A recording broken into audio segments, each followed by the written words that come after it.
hearing, and let me direct the committee secretary to acknowledge your resource persons for today.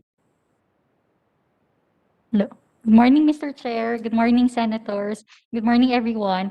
For our hearing today, we would like to acknowledge the virtual presence of our resource persons.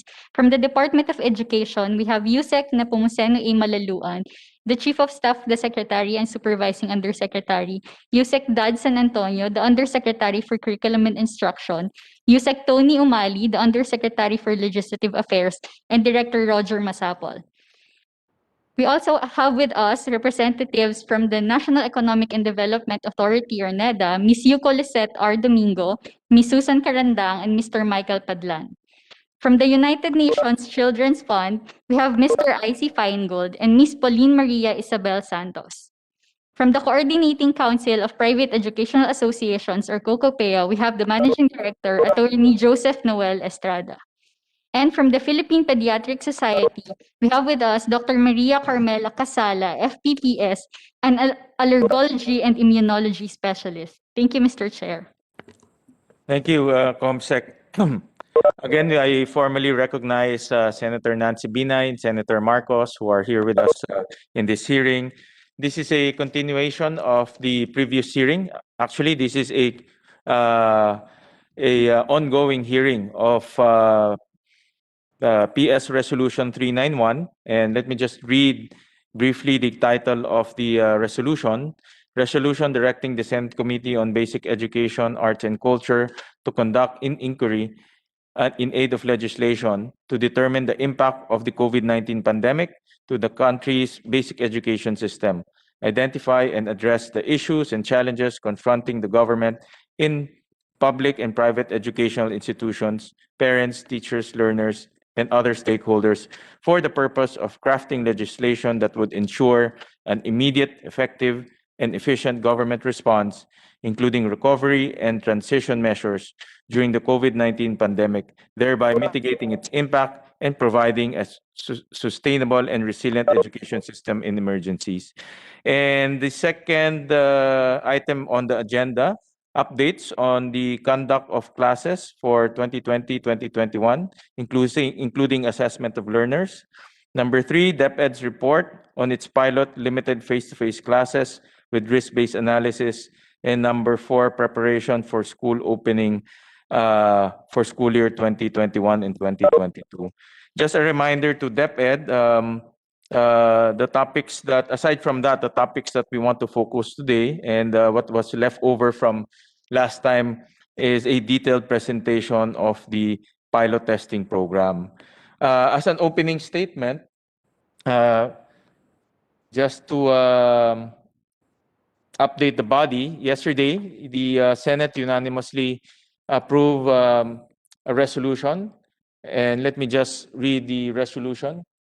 Expressing the sense of the Senate to recommend the resumption of face-to-face classes through the immediate launch of the pilot testing of localized limited face-to-face classes in low-risk areas, as identified by the Department of Education under risk-based assessment, following stringent mitigation measures, strict health protocols, and guidelines of the Department of Health and of the Interagency Task Force on the Management of Emerging and Infectious Diseases, to enable the Department of Education to gather evidence on the ground and design a framework for the safe reopening of schools. So yesterday, we unanimously approved this resolution expressing the sense of the Senate to recommend the resumption of face-to-face classes through the immediate launch of the pilot testing program. So to the body, the senators expressed their concern on this prolonged shutdown of our classes. And last hearing, we listened to our expert that prolonged shutdown of classes have negative consequences to our learners. Some of the consequences surround mental health, nutrition, even abuses at homes, but more importantly, the regression of learning of our learners. So with that, the Senate deemed it urgent to recommend to the Department of Education to launch this pilot testing program. This is to enable the whole country, not only the DepEd, but also the Senate and the whole country to learn from this pilot testing program. This is in line with UNICEF's recommendation, and UNICEF being an international body, they have their panel of experts internationally, and they have a lot of experience in terms of studying a phasing in of reopening of classes. So today we will continue the discussion on the pilot testing program of DepEd. But bear in mind that this resolution will be the overarching resolution, because the end goal is not the pilot testing, but the end goal is to reopen face-to-face classes at one point in time. The recommended target is for school year 2021-2022. But if we can learn fast, gather evidence fast, maybe we can even open it sooner than the next school year. So with that, we would like to request and ask our esteemed senators for their opening statements, if they have any. Senator Nancy, Senator Marcos. Hindi na siguro kasi dire-diretso lang tayo. I was just concerned about the news na i-extend yung school year, whatever that means, given the havoc that we have in our schools, and update us na lang po. Thank you. Thank you, Senator Marcos. Senator Nancy? Same here, Mr. Chair. No more opening statement. But siguro, baka maganda din pakinggan natin sa hearing ngayon yung private schools naman, because in the previous hearing, hindi natin napakinggan kung paano yung experience sa mga private schools in light of the new normal. Yun lang, Mr. Chair. Thank you. Thank you, Senator Nancy, and the very active and participative Attorney Estrada of Cocopea is here with us. So later on, we will call him for his presentation and some updates on the private school sector. So with that, with the indulgence of our good senators, we'll call on Yusek Malaluan to proceed with the discussion on the pilot testing and the details of this pilot testing program that the DepEd has recommended last December. Magandang umaga po. Maraming salamat, Mr. Chair. Magandang umaga po sa mga to our senators that are present today. As mentioned by the chair, the members of the Senate that are very passionate about education, and ramdam po namin yon. Good morning also to all of our colleagues in the Department of Education. We are represented by a number of undersecretaries that can respond to specific queries by the committee. And good morning also to other members of the executive department also represented today, as well as our partners from the private sector. I will focus my presentation, Mr. Chair, on the details of the pilot implementation of face-to-face classes as requested by the committee. The presentation will be in two parts. The first is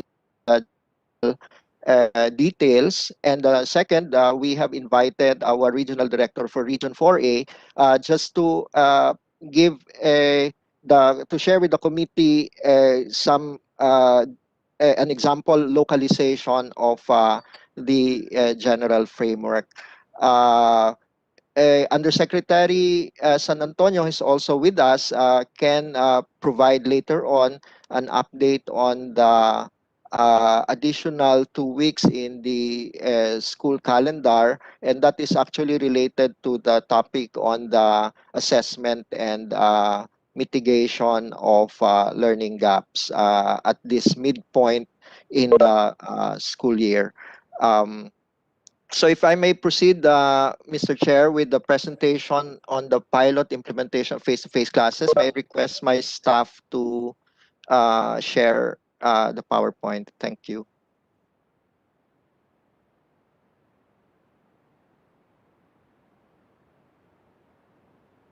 Uh, uh, Next slide, please.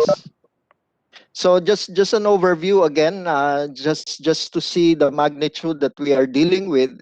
We're talking about more than 60,000 schools nationwide, 78% of which are public and 22% are private, comprising or catering to more than 26 million learners, of which 87% are in the public and 13% in the private sector. And correspondingly, almost approximately with respect to the manpower involved of more than a million, of which 83% are from the public school system and 70% from the private school system.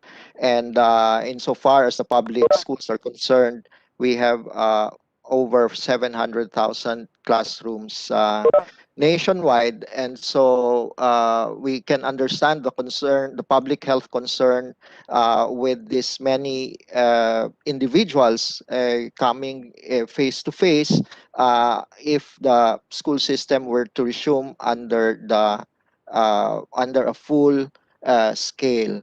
Next slide. Our general framework, we'd like to share with the committee our general framework for this pilot implementation.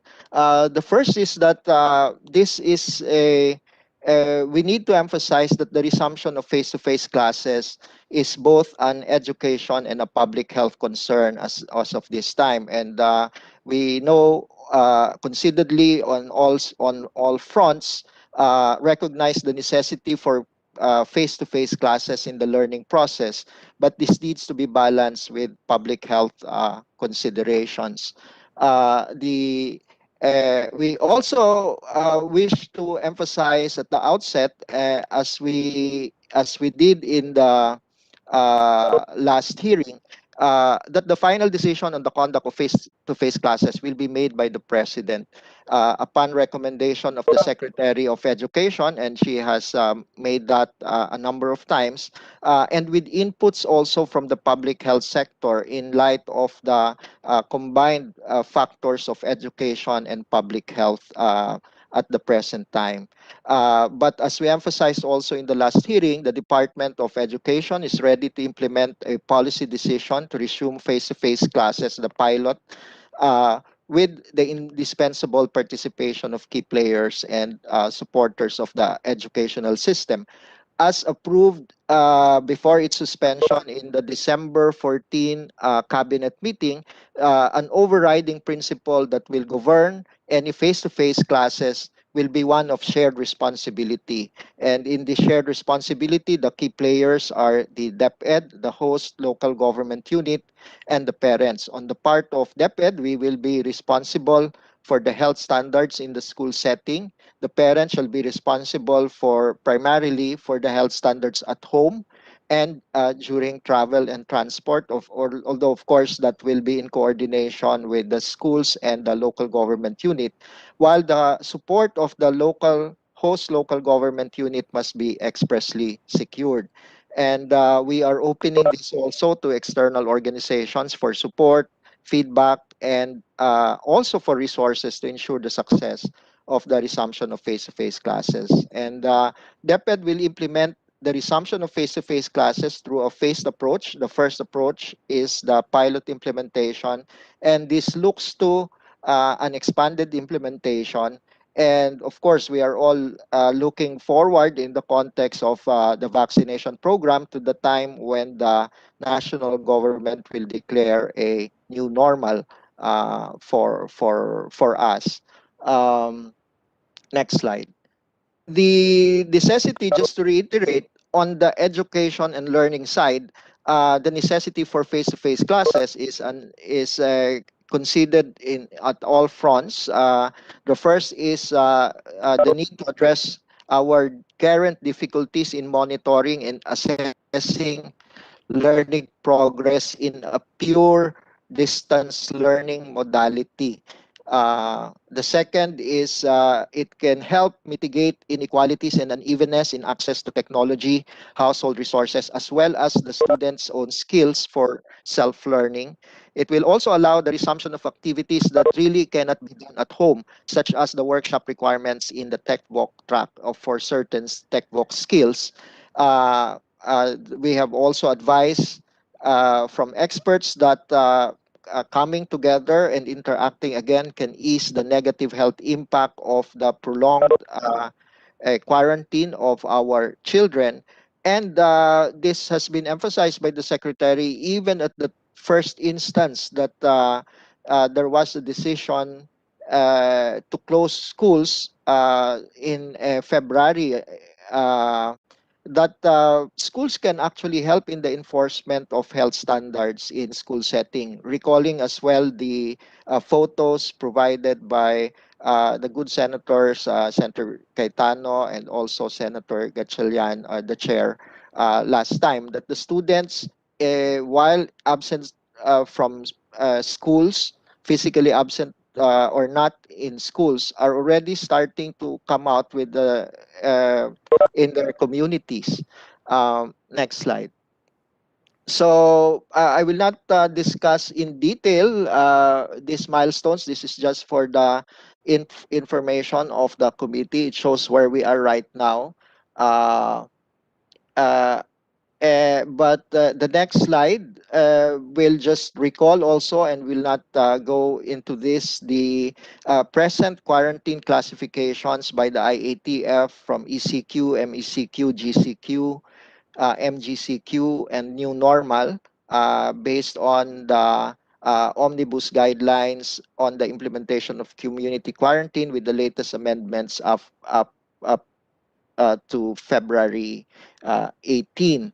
Now, based on these classifications, for the next slide, for the community quarantine that is applicable for March 1 to 31, 2021, under GCQ or NCR, for the CAR, the municipalities and cities of Apayao, Baguio City, Kalinga, sa Mountain Province.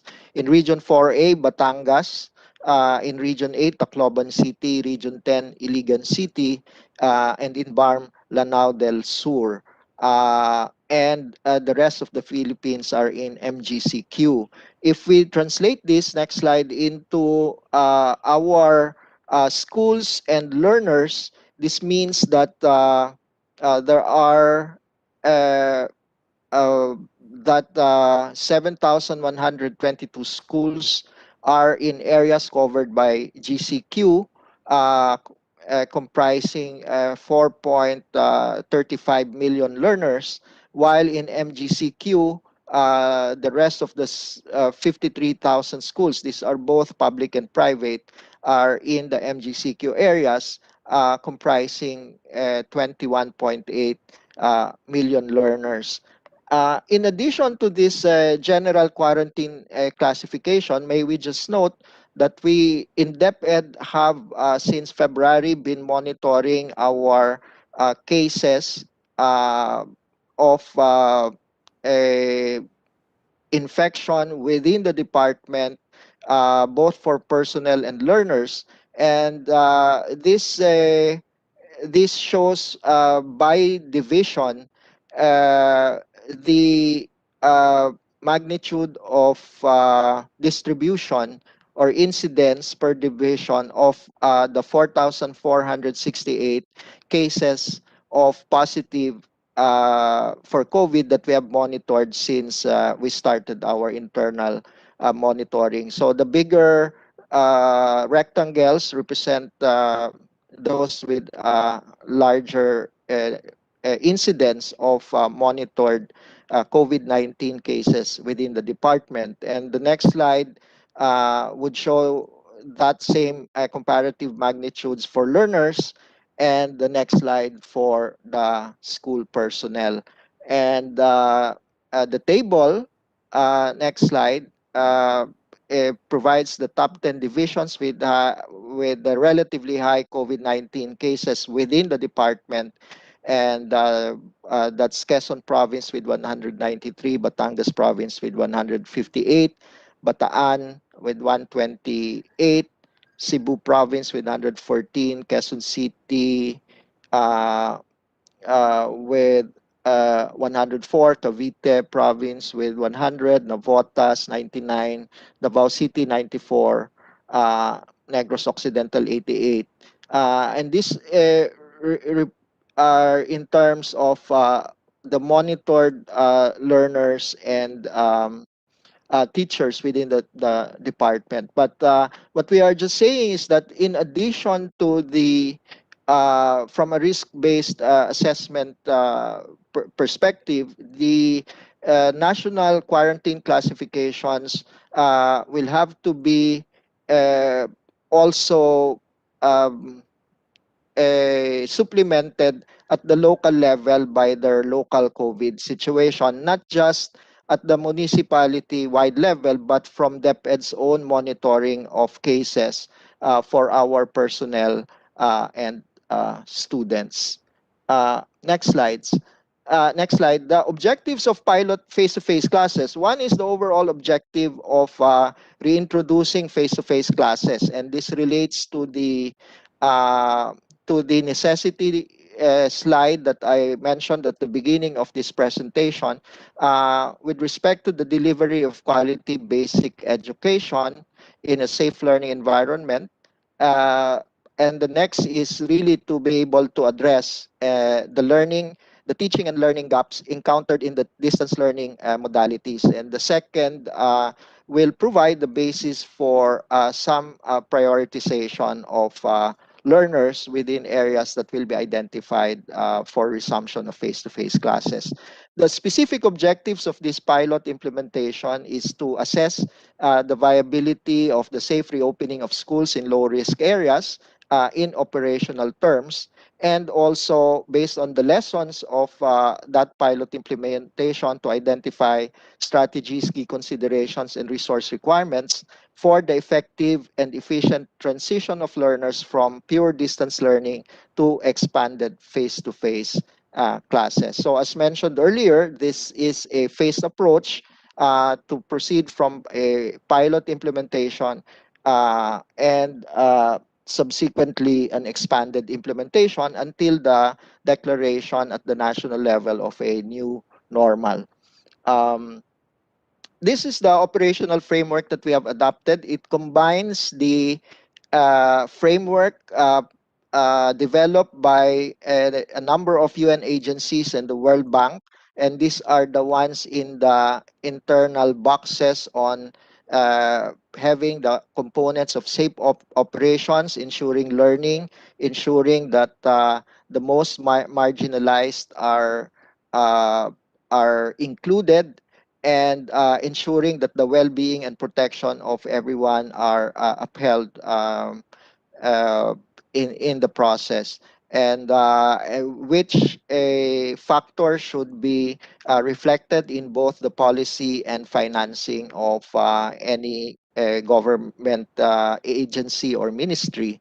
But we added to that framework, the DepEd's framework, previous slide, AJ, the added framework of shared responsibility, which was emphasized by the Secretary at her presentation at the Cabinet. Because of the nature of the risks, we are very much cognizant of the shared responsibility that we would like to work out with our local government units and the parents or guardians themselves. Um, Next slide. So based on that operational framework, we have identified the process and roles and responsibilities at the central, regional, schools division office and nominated schools.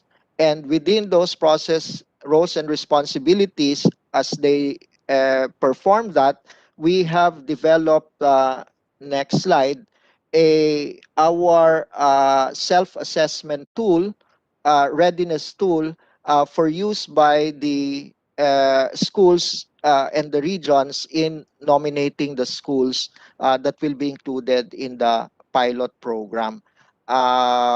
So before, there's a pre-assessment with respect to the quarantine classification that will include both the national quarantine level as well as a local COVID situation. And it is only if they meet that pre-assessment questions would they go to the next assessment checklists. Next slide. So we have divided this readiness checklist into four parts. The first is on the management of the school operations with respect to their work arrangements, the physical arrangement of the classroom, the setting up of safe entrance, exit, and contact tracing procedures for those who will come to school, and making sure that there is proactive coordination with the LGU and the health aspect of that. The designation of a health safety officer who takes charge of the school safety protocols,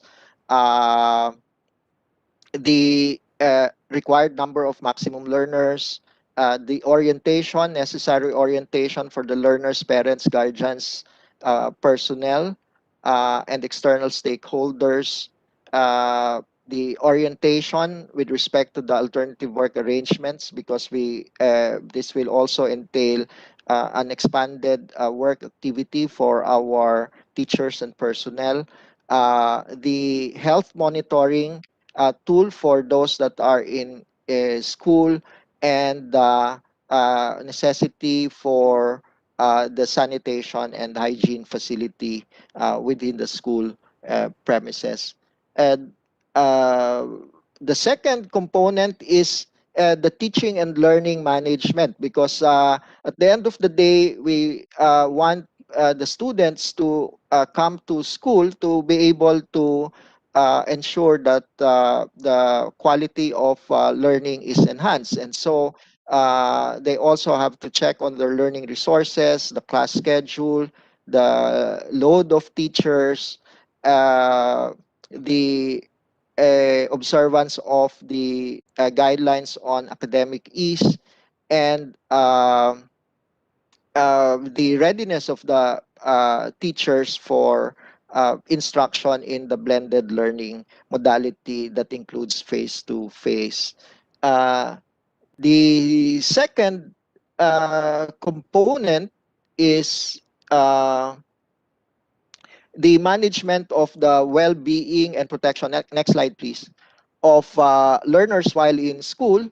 So these are the having the masks, the face shield, and protective gear in emergency situations. This is for the replacements of those, the sanitation and disinfection materials, the making sure that there is a working referral system in case there are confirmed or suspected personnel and learners that have known to have exposure in the course of the conduct of the face-to-face classes, contact tracing mechanisms, the consent of the parents, the psychological support, and the safety procedures, protocols, and mechanisms in case there are persons with disabilities that will be participating in the pilot face-to-face classes. Uh, the next is the home and school coordination. And so that is with the barangay, with the drop-off mechanism, and travel and transport. Um, and also ensuring that the health standards are observed at the home. Um, So in addition to that, the overall readiness checklist are other eligibilities for participation in pilot face-to-face classes. With respect to the teachers, all except those that are age 60 and above and or with existing comorbidities. And for learners, we emphasize that this will be, for those that will be included in the pilot schools, will still be voluntary with signed written consent from the parent. There will be no crossing of municipalities for the learners that are participating. They are walking to the school as the means of accessing the school, but or with private transport, but we are also considering some regulated form of public transportation, but this will not be totally decentralized. That will have to be strictly monitored if that will be allowed. But the priority will be for those that will be accessing the schools by walking to the school or through a private transport arrangement. The learners are without existing comorbidities. And finally, while uh, the overall principle is access to all, unfortunately, given the limited scale of participation, then there will be prioritization based on the greatest need for face-to-face classes if the available slots are limited. In terms of the operational design of the participating schools, uh, we we based on the meeting, the executive committee meeting yesterday, and uh, the directives of the secretary in light of the discussion yesterday, uh, also heeding the recommendation from the last hearing that probably we can limit the number of schools, then we are setting a maximum of 50 participating schools in every region, and that's a maximum, so we can go lower than that. Um but the decision is not to allow the nomination by the schools to still continue, because this ensures that there are schools that are looking to the self-assessment tools and judging themselves with validation from the division superintendent and the regional directors as nominees for their region. So we are continuing allowing the regions to add to the nominated schools, also in anticipation for a scaled expansion after the pilot process. Um, Go back to the next slide. So there will also be some operational designs with the number of classes per grade, the number of learners in class, and the class scheduling. The class schedules will vary between schools, but a general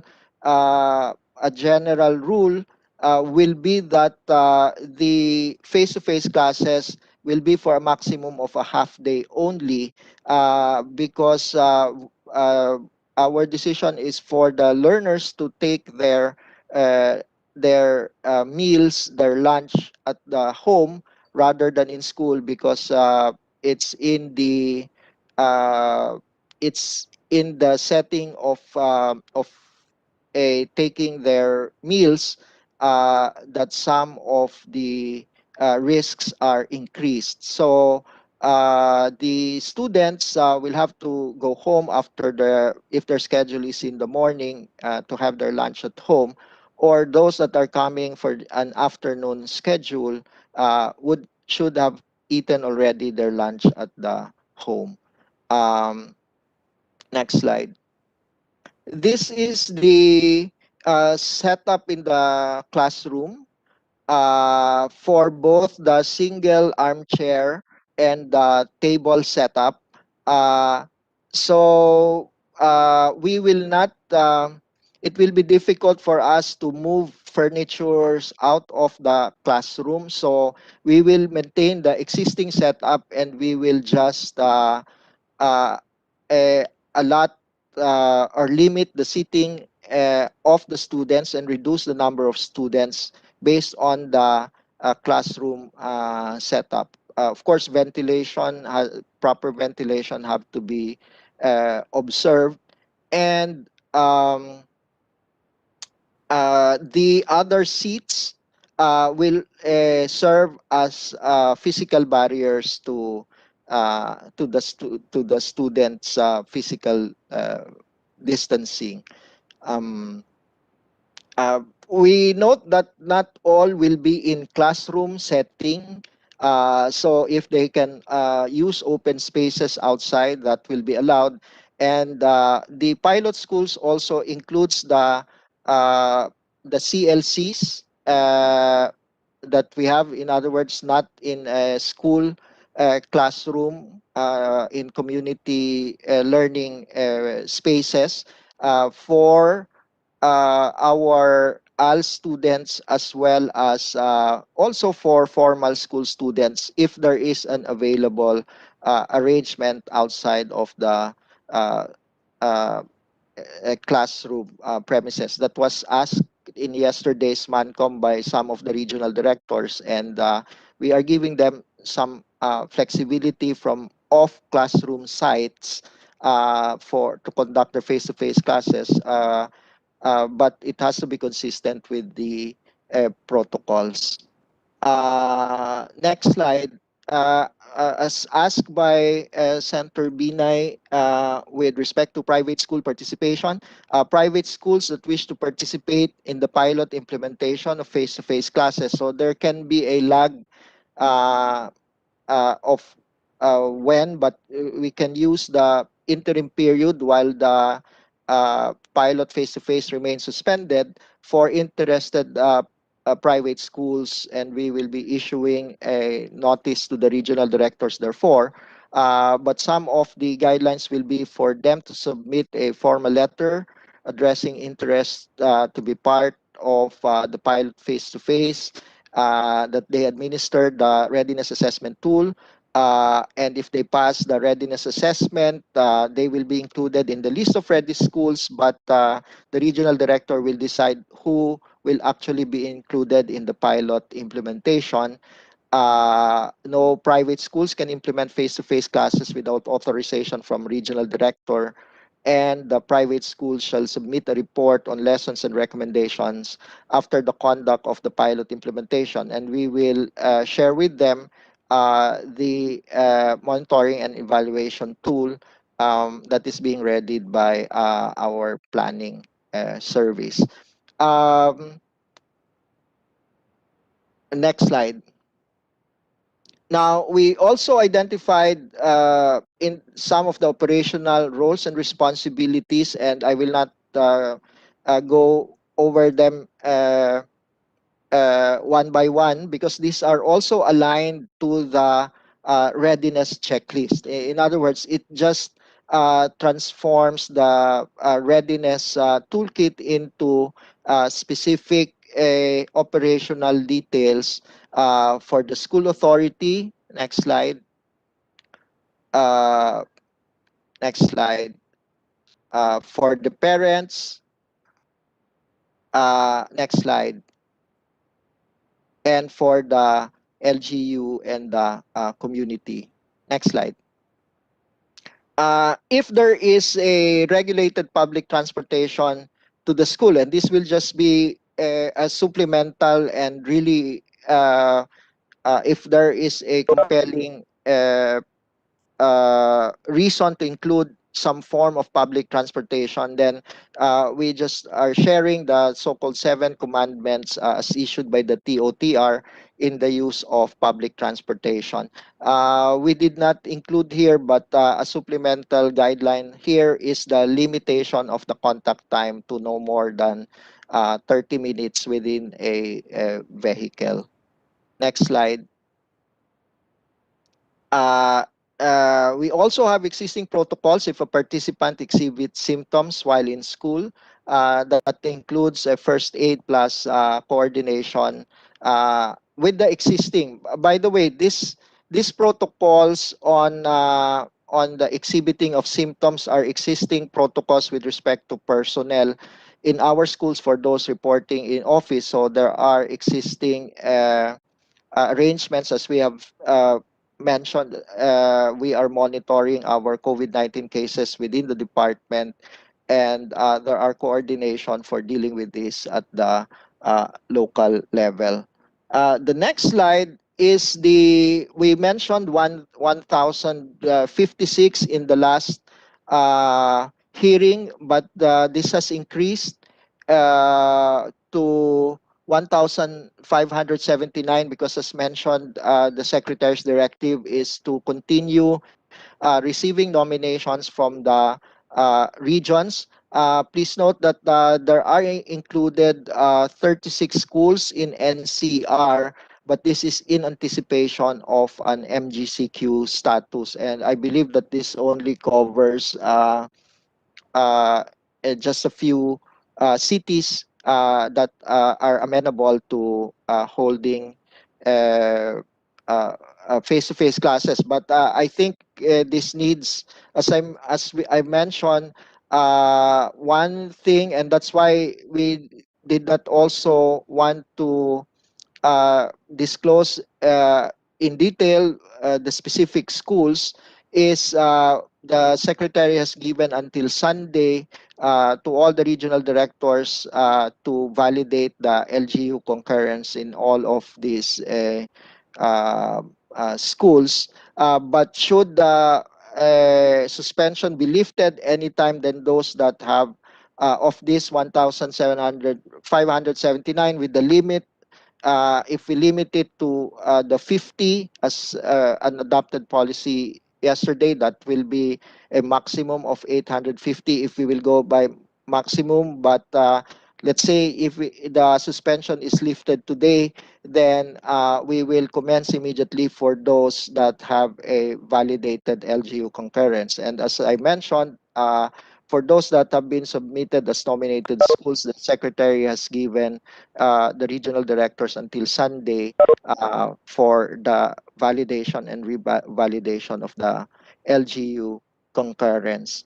In terms of timetable and outcomes, next slide. I'm down to my last slide, and after that, I'm not sure if RD Cabral of Region 4A is already in the call, but he has also prepared a short PowerPoint presentation just to share with the committee how these overall guidelines are being uh, uh, localized at the field level, leading to the nomination of the schools. And I think he will show the four schools for the province of Quezon that has been nominated by Region 4A. But the pilot face-to-face will comprise of 1 month of actual implementation from the time the president lifts suspension of the pilot.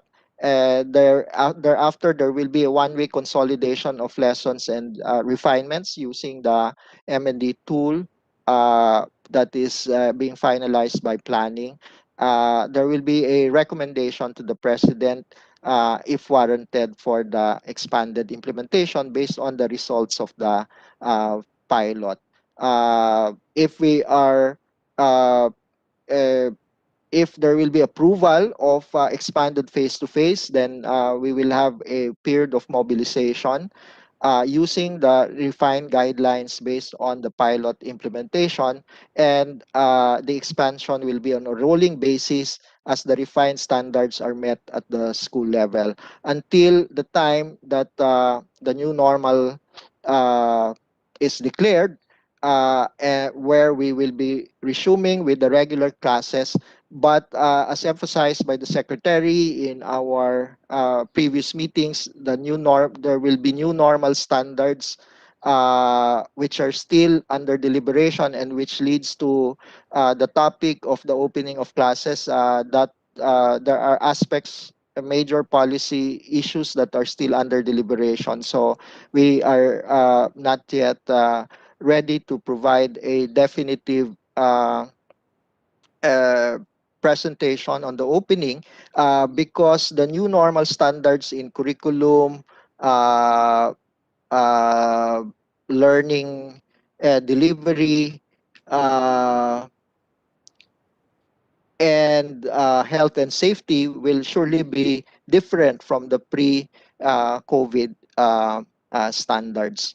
With that, next slide, my final slide is all of those provisions are shall be contained in a policy that we shall issue immediately upon the lifting of the suspension of pilot face-to-face classes. So all of those matters that I discussed, the objectives, who can participate, the roles and responsibilities, the class organization, the physical setup, the health and safety protocols, the coordination arrangements, the financial requirements, and the monitoring and evaluation shall be immediately issued upon the lifting by the president of the suspension of pilot face-to-face classes. Again, may I just reiterate that the discussion is in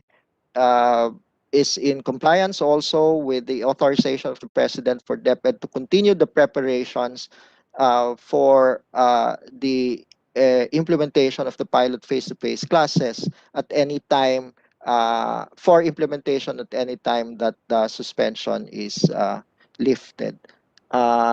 So with the permission of the committee chair, if I may call in our regional director, Wilfredo Cabral, of Region 4A, just to share the localization of these standards in the nominated schools in the province of Quezon. Yusek, before we call on the next speaker, we'll ask our senators if they have any questions to propound. Yes, Senator Binay. Thank you, Mr. Chair. Yusek Tempo, siguro just a suggestion to make the pilot face-to-face more acceptable.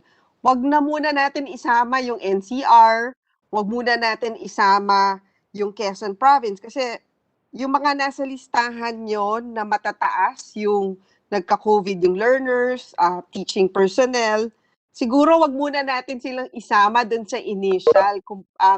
Kumbaga piling-pili lang dapat yung gamitin natin dun sa pilot face-to-face para maging acceptable to kay presidente. Kasi, if you make a presentation tapos nakasama doon NCR, parang kahit ako ayoko na mag-face-to-face kasi alam naman natin na kahit naka-i-declare siya na NGCQ, it's not because the COVID problem is not there, but because they need to open the economy.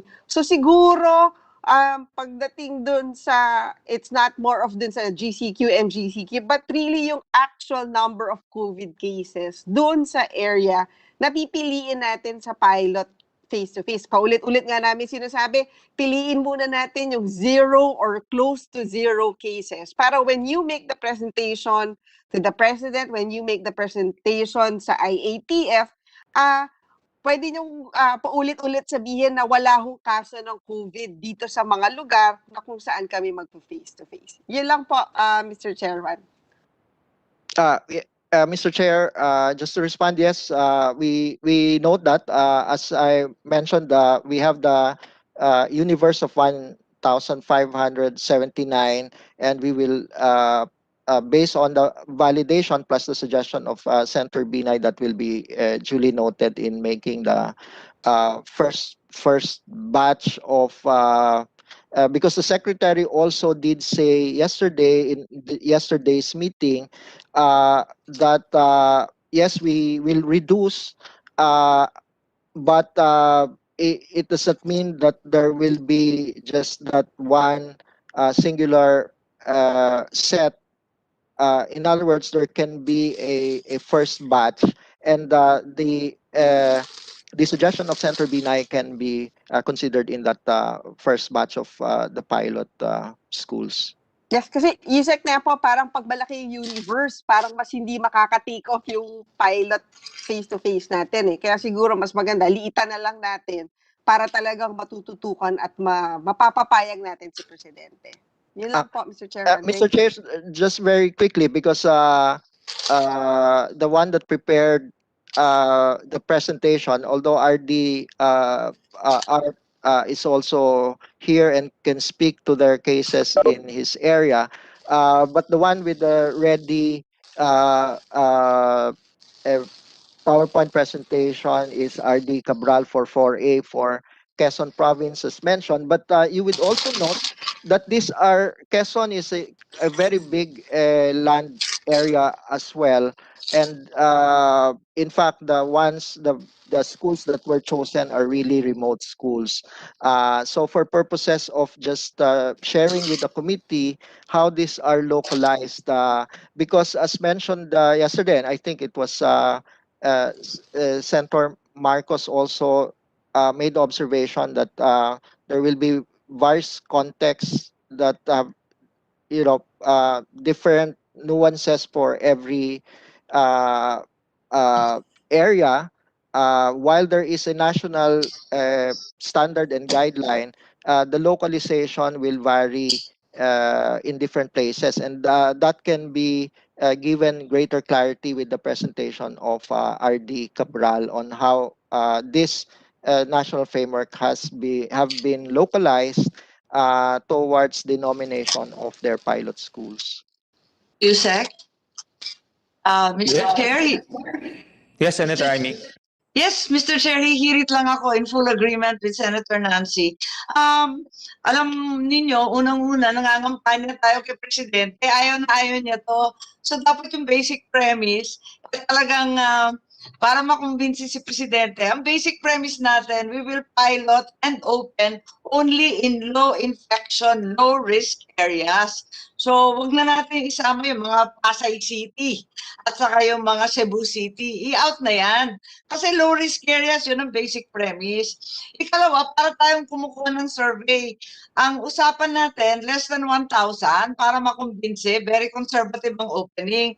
E dagdag kayo ng dagdag, I can understand that you're listing given the orders of the secretary, which is entirely reasonable. Pero listahan lang yan. Pero yung actually itatarget natin, para tayong kumukuha ng survey. What is representative is better. It's not really quantum. What is really important is that they represent urban rural, they represent island provinces, they represent farm, kung sakop pa rin natin yung ibang lugar dyan. I think it's much more important to have a representative sampling rather than adding and adding to this list na hindi na natin masisimulan kasi kinakabahan nga ang Malacanang dyan. Yun lang. Yes, Mr. Chair, we note that, and so from that list, as I mentioned, the secretary has given up till Sunday for our regional directors to provide a revalidation of LGU concurrence, and taking note of the suggestions by Senator Marcos and Senator Binay on really identifying just a small number for, even if we call it a first batch, we will furnish the committee with such a definitive list.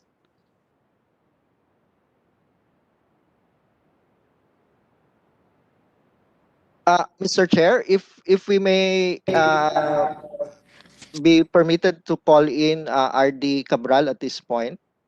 Yusek, before I call on RD Cabral, let me join in the conversation between Senator Marcos and Senator Binay.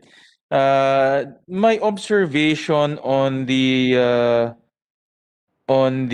selection of the pilot schools, and pardon me for saying this, it's not risk-based, no, but a the quarantine guidelines based. And because we based it whether it's under GCQ, MGCQ, and so on and so forth. So in other words, the selection of the pilot schools are based on the quarantine levels. And the quarantine levels was shown on a regional basis. So in other words, malaki ho siya.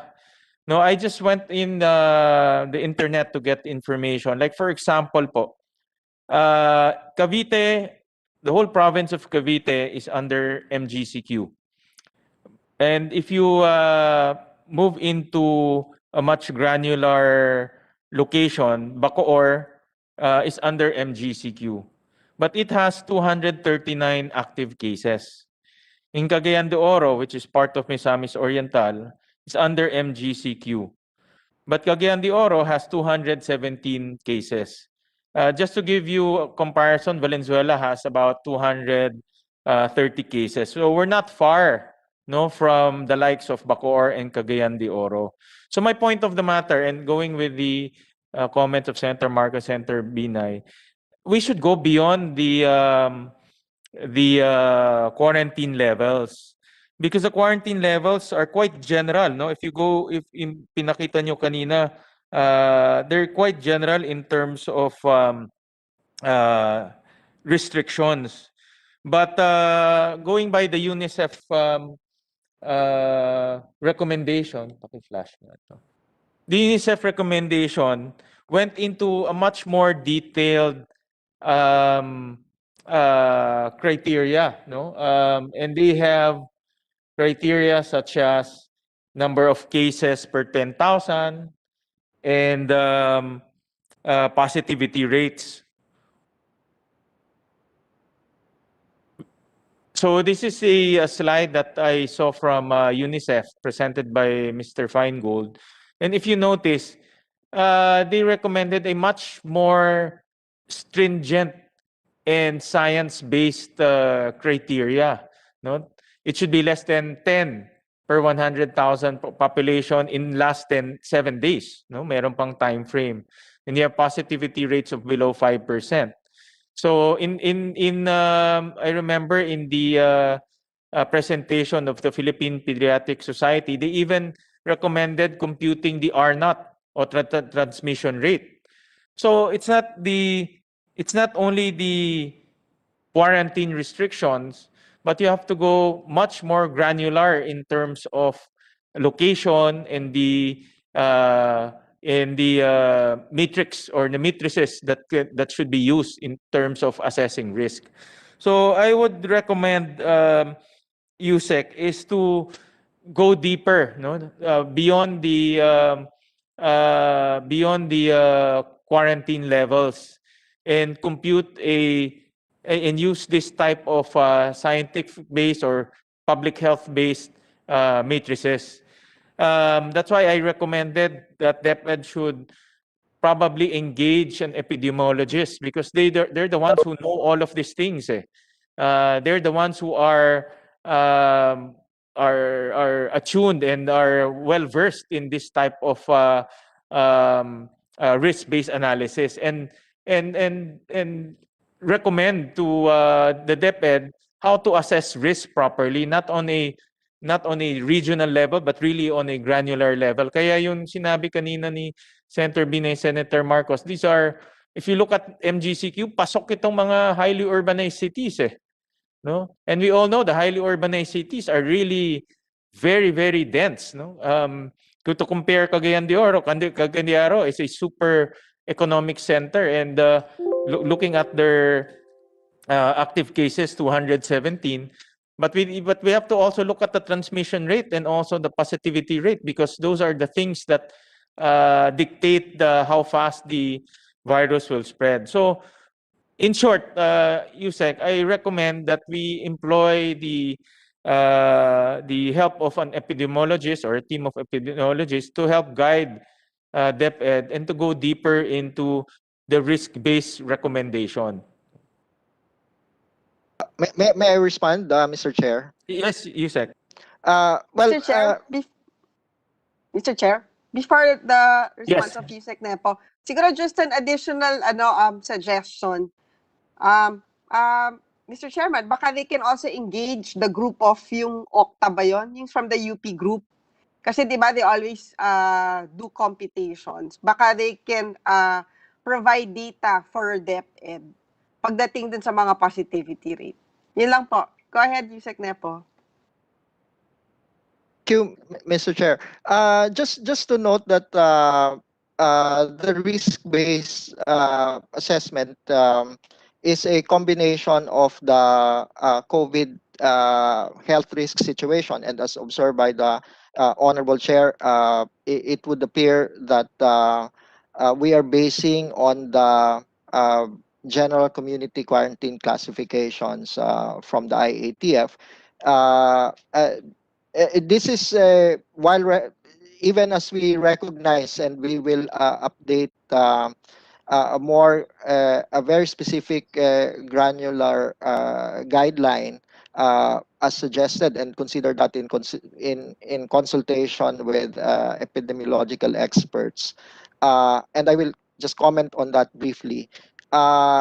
Just to note also that even in the pre-assessment, part of the question is on the local cases in the past 14 days for the immediate locality of the school. But we agree that this should be seen probably from a more some generalized standard as shown in the slide of UNICEF. So that will be consistent with our framework on risk-based assessment. But the other side of the risk-based assessment is really the capacity of the schools and the community to manage the health and safety standards, which is an area that we have developed with respect to our readiness checklist and operational guidelines. But yes, we will work to strengthen the granularity of the COVID-19 transmission assessment, taking into consideration the inputs of Senator Binay, Senator Marcos, and the Honorable Chair. And just to note that in yesterday's EXICOM meeting, the matter of consulting with public health and medical experts was discussed, and so the final form of that uh, uh, is not yet uh, available, but in principle, that has also been approved at the meeting yesterday. So both for the M&E review of our plannings, monitoring and evaluation in the result of this pilot, and then we can include there, Honorable Chair, the risk-based assessment, specifically with respect to the COVID-19.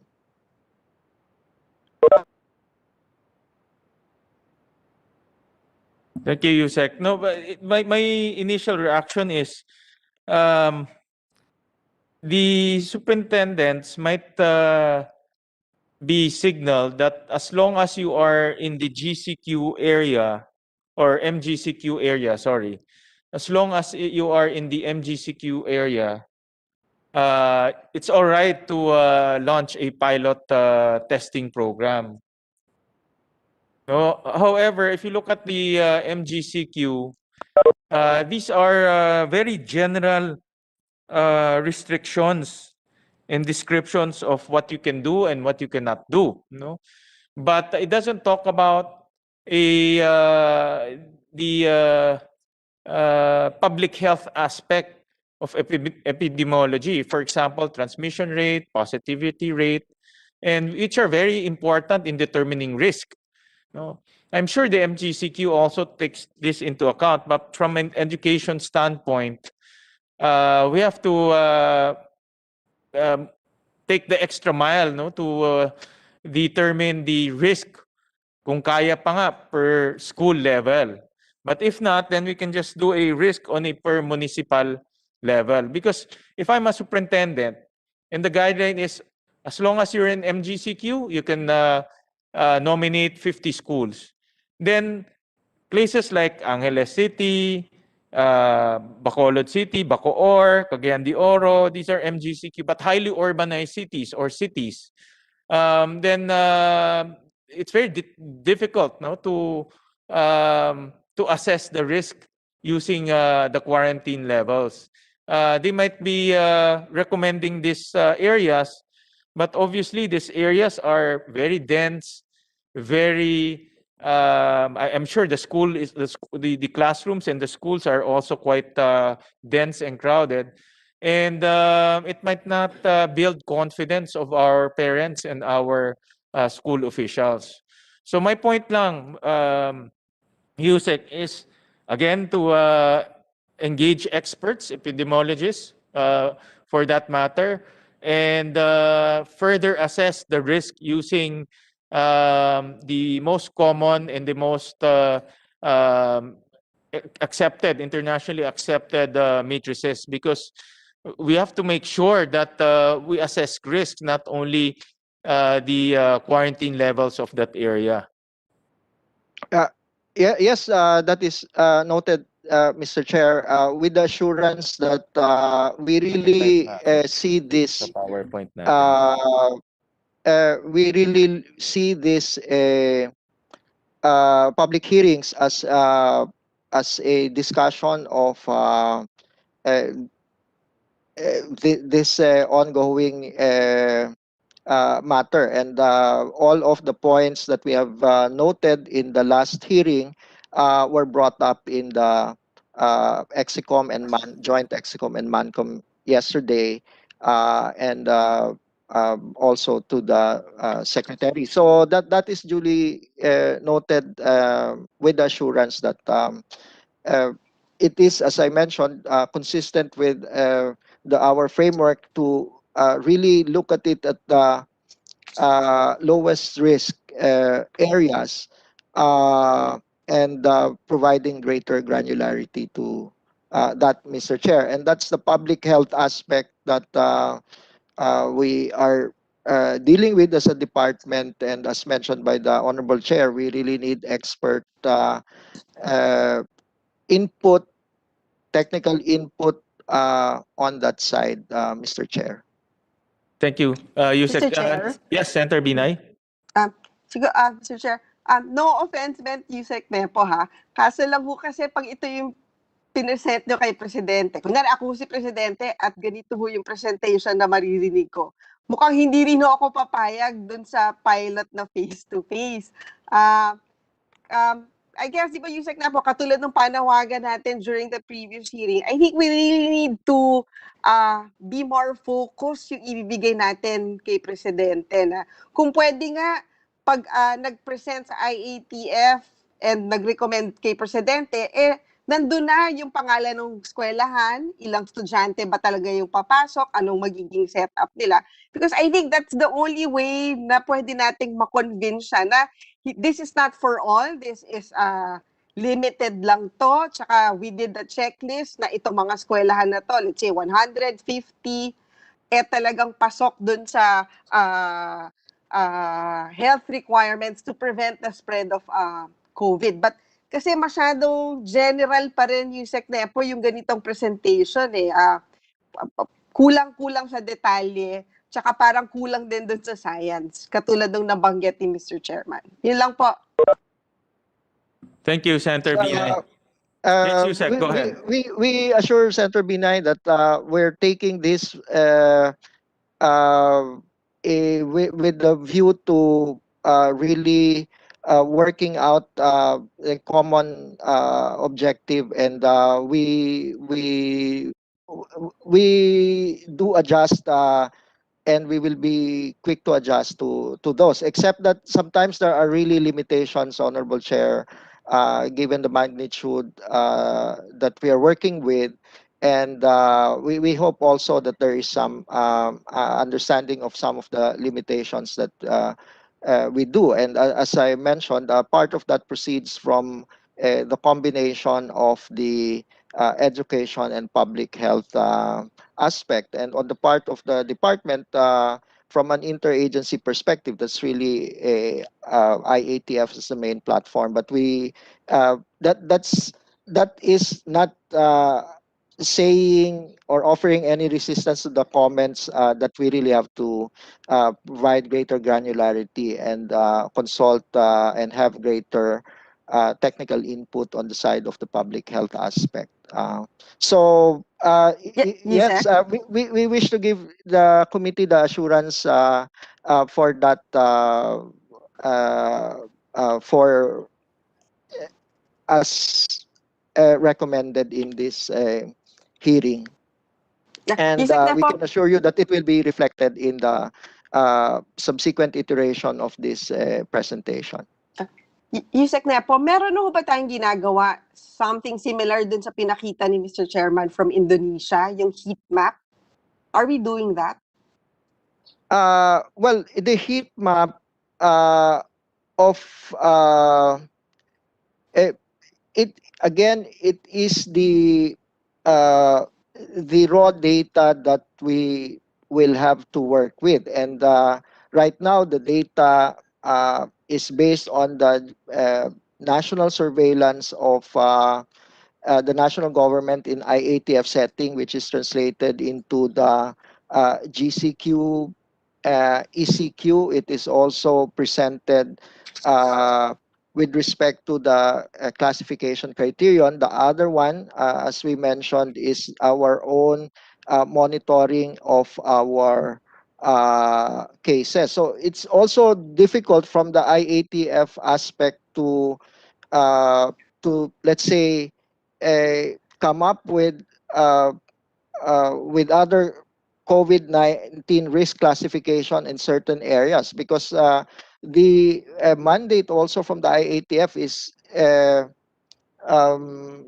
some form of harmonization, and in fact the IATF was dealing with let's say LGUs providing a different risk assessment in their areas that are translated into sometimes a quarantine restrictions on travel and so on. So it's a little tricky, Honorable Chair, Senator Binay, to come up with a DepEd heat map of itself that might not coincide with the risk-based assessment at the IATF level, which is supervised by the Department of Health. So there are some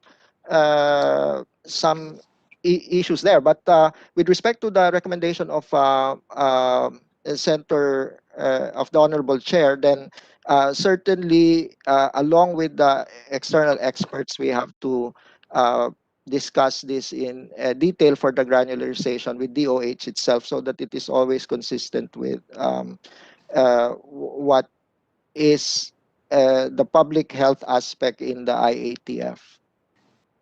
Siguro, Yusek Nepo and Mr. Chair, I think it's very crucial for us to have something similar dun sa ginawa ng Indonesia na heat map, na parang yan yung magiging natin, Biblia, kung saan tayo pwede magbukas. Kasi, I mean, to begin with, yung mga sa region natin, kung nakita natin dun sa heat map na hindi talaga sila pwede, dapat hindi na sila mag-exert masyado ng effort dun sa to be part of the group for the pilot face-to-face. Kaya I don't know, Mr. Chair, if the committee can help DepEd engage another agency to do the heat map for them, or request IATF to come up with a heat map. Hindi ko alam, but I think we need that heat map for us to finally open our schools, Mr. Chairman.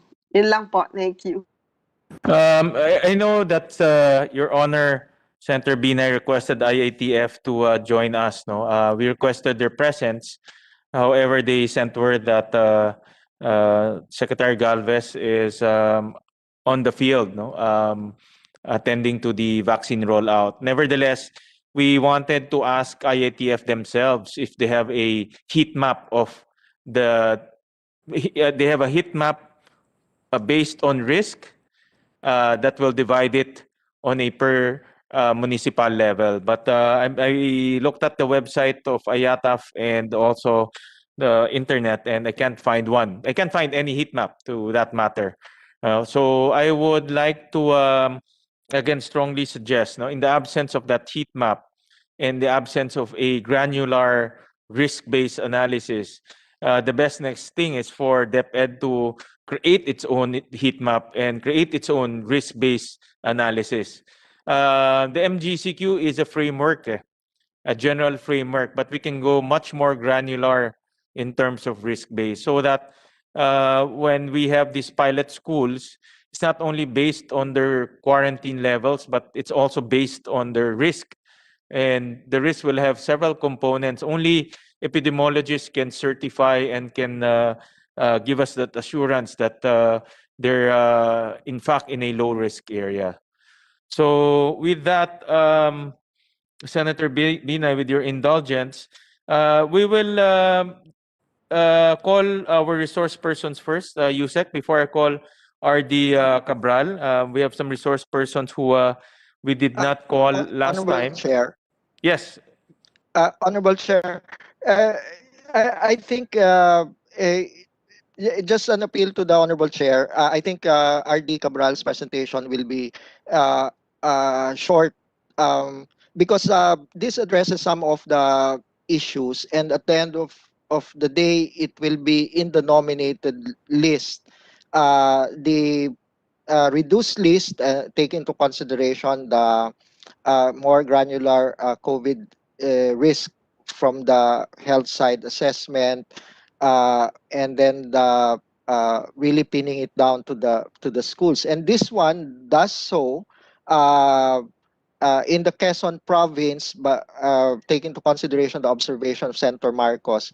But it will give us an indication also of how it is translated at the local level. And some of the uh, factors in the choice of the schools are apparent also in this presentation of RD Willie. I think it will not be long, Mr. Chair. Okay, Yusek, we'll give RD Cabral a few minutes to present, and so that we can complete the picture in terms of the pilot testing program. So RD Cabral, you're recognized. Thank you very much, Mr. Chair. Allow me to share my slide. This Yes, is go a ahead. very quick presentation, and I will be dealing on the choice of the region for pilot face-to-face, particularly in Quezon. So habang hinihintay po kasi namin yung rollout at availability ng vaccine, 23 schools signified their intention to be included in the long list of those who will be participating in the pilot face-to-face, but we only identified 4 of them because of considerations of the framework presented by Yusek Malaluan earlier.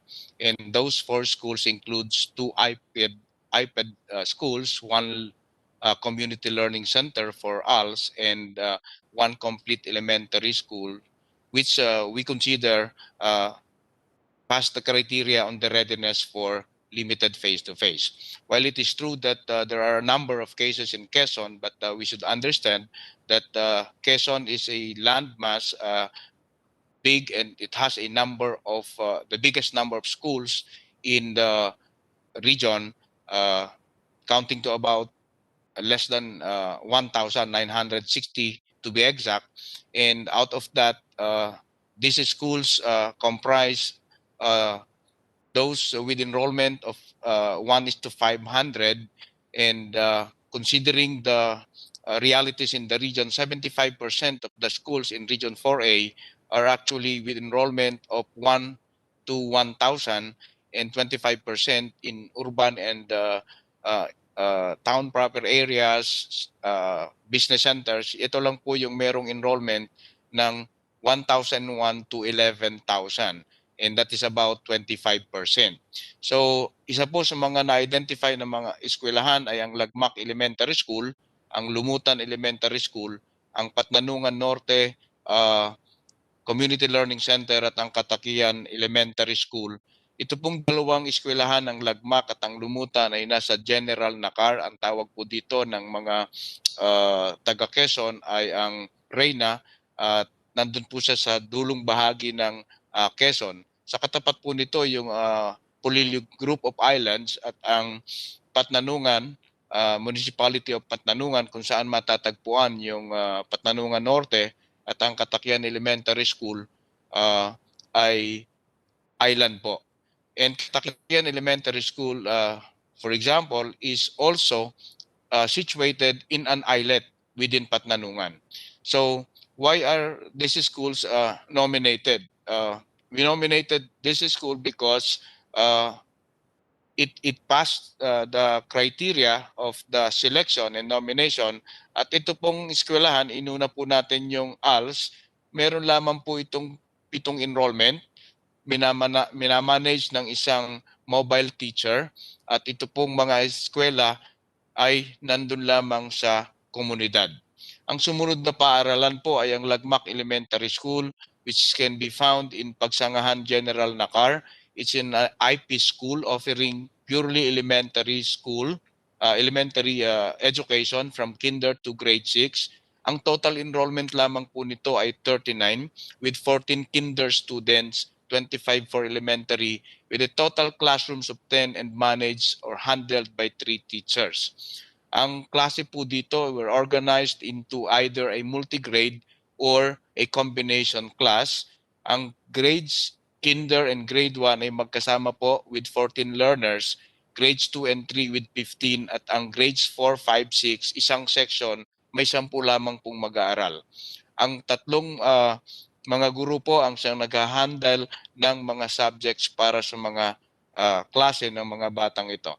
Mas malaki po ang enrollment sa Lumutan, but it's just about 130 with 25 for kinder, 105 for elementary. And again, it is organized into combination or multi-grade. Ang kinder to grade 1 is a combination with 54 learners, ang grade 2 with 22 learners, ang grade 3 with 19 learners, ang grade 4 with 17 learners, and grade 5 and 6, which is a combination class with only 12 learners. This is managed by a head teacher, and all of the teachers, 6 of them, are residing within the community. And the biggest among these 4 is the Katakian, that should be Katakian Elementary School, with an enrollment of 402 with classrooms 12 and with 14 teachers. Each of the grade levels are composed of 2 classes. Ang kinder, 2 klase na may 59 na learners. Grade 1, 2 classes, total of 56 learners. Grade 3, 2 classes, total of 62 learners. Grade 4, 2 classes, total of 48 learners. In grade 5, 2 classes, 61 learners. And grade 6, 1 class with 35 learners. So 14 teachers and headed by a head teacher. So why are these schools being nominated? There is no documented COVID case in the community, and 100% of the teachers are residing within the community. Even the indigenous people, chieftain, requested for the resumption of the limited face-to-face. The local government has expressed approval for the possible face-to-face classes. Even the PTA requested for the limited face-to-face, and the school is located in a remote area. Makikita po natin din sa mga larawang ito, if there is enough space for a physical or social distancing, where we can accommodate all these learners, and given the number of enrollment that we have, the school can adequately manage the in and out of the parents, the teachers, and the learners. And of course, in terms of transportation, ito po ay nilalakad lamang ng ating mga mag-aaral simula sa kanilang mga tahanan. And even our teachers are residing within the community. Our superintendents and district supervisors have already done the engagement with the mayor and the barangay captain, and they have secured the approval and support of the local government, as evidenced by this letter as approved and signed by the municipal mayor. In terms of accessibility of transportation, since this is accessible by walking, but of course they can still use the habal-habal, and learners, as I mentioned earlier, are just walking distance from the school. In terms of managing school operation, given the number of enrollment of these nominated schools, we can physically redesign the classrooms and establish that entrance and exit, and of course the contact tracing procedure on a daily basis. We also have coordinated with the barangay officials and of course with the provision of safety officer and barangay health workers. And the division will temporarily assign the district nurse to monitor health health protocols of the schools. Then we have distributed the learning materials, and teachers adhere to this alternative work arrangement, and class schedules based on a certain framework are arranged with flexibility and equity among learners. So we also secured parental consent, and the division and the school will be providing the PPEs and the sanitation and disinfection materials, as well as some of the information dissemination for COVID-19 mitigation. And of course, before the actual pilot implementation, there will be a transition where psychological support will be provided to our learners. So basically, this is the regional framework, which is taken from the national framework, and we call it the SAFER or the Safe Return format. We consider several factors in attending and identifying pilot schools. Originally, we have 32 coming from the different divisions, but yesterday I presented only 4 in our joint MANCOM and EXICOM, just to reiterate that we are following the strict guidelines presented in other parameters which have been formulated at the national level. So we also have to go through the several stages, and we need to consider the smallest details of each of the schools pertaining to the school profile in terms of the number of classes organized, the grade level, and as well as on the curriculum related factors in terms of time allotment, in terms of the number of competencies, the modalities in which the face-to-face can be combined with, and of course to look at the teacher input profile, because we need also to look at the load of the teachers when pilot face-to-face will be implemented. So however, this can be summarized at the regional level, taking off from the national framework, basically to reduce the class size, to rotate the number of students attending for at least 3 hours, and to split the subjects to fit in with the 3 hours, and of course other guidelines that includes the mandatory wearing of face mask and other health protocols, the temperature check during coming in and out of the school, probably the supervised recess, and hand washing schedule by batch every hour of by the learners, and of course the orderly ingress and egress with parents and guardian assistance, and of course with the help of the barangay officials. That's all, Mr. Chair. Thank you very much po. Thank you. Thank you. Senator Binay, any questions to RD Cabral? At the moment, Mr. Chairman. RD, Can I proceed just, with our other yeah, I just have a very simple question. No? So, in this case, itong apat na school, in the past 30 days, they've experienced zero COVID in their barangays. Yes, Mr. Chair. Okay. And these barangays are not located in urban centers. Yes, yes, sir. Okay. But you are allowed to choose 50, diba? Well, we are allowed to choose 50, Mr. Chair, but of course, we also do the purposive evaluation, and of course, we look at the several consider. In fact, Patnanungan Norte is also a school with a K to 6 offering, but considering the location and of course the refusal or of course yung hindi pagpayag din ng ating mga magulang, kinonsideran po natin yan, and that's the reason why we only settled for the ALS in that case. So even if we are allowed to nominate up the maximum of 50 at the regional level, we are also actually looking at the nominations so that we can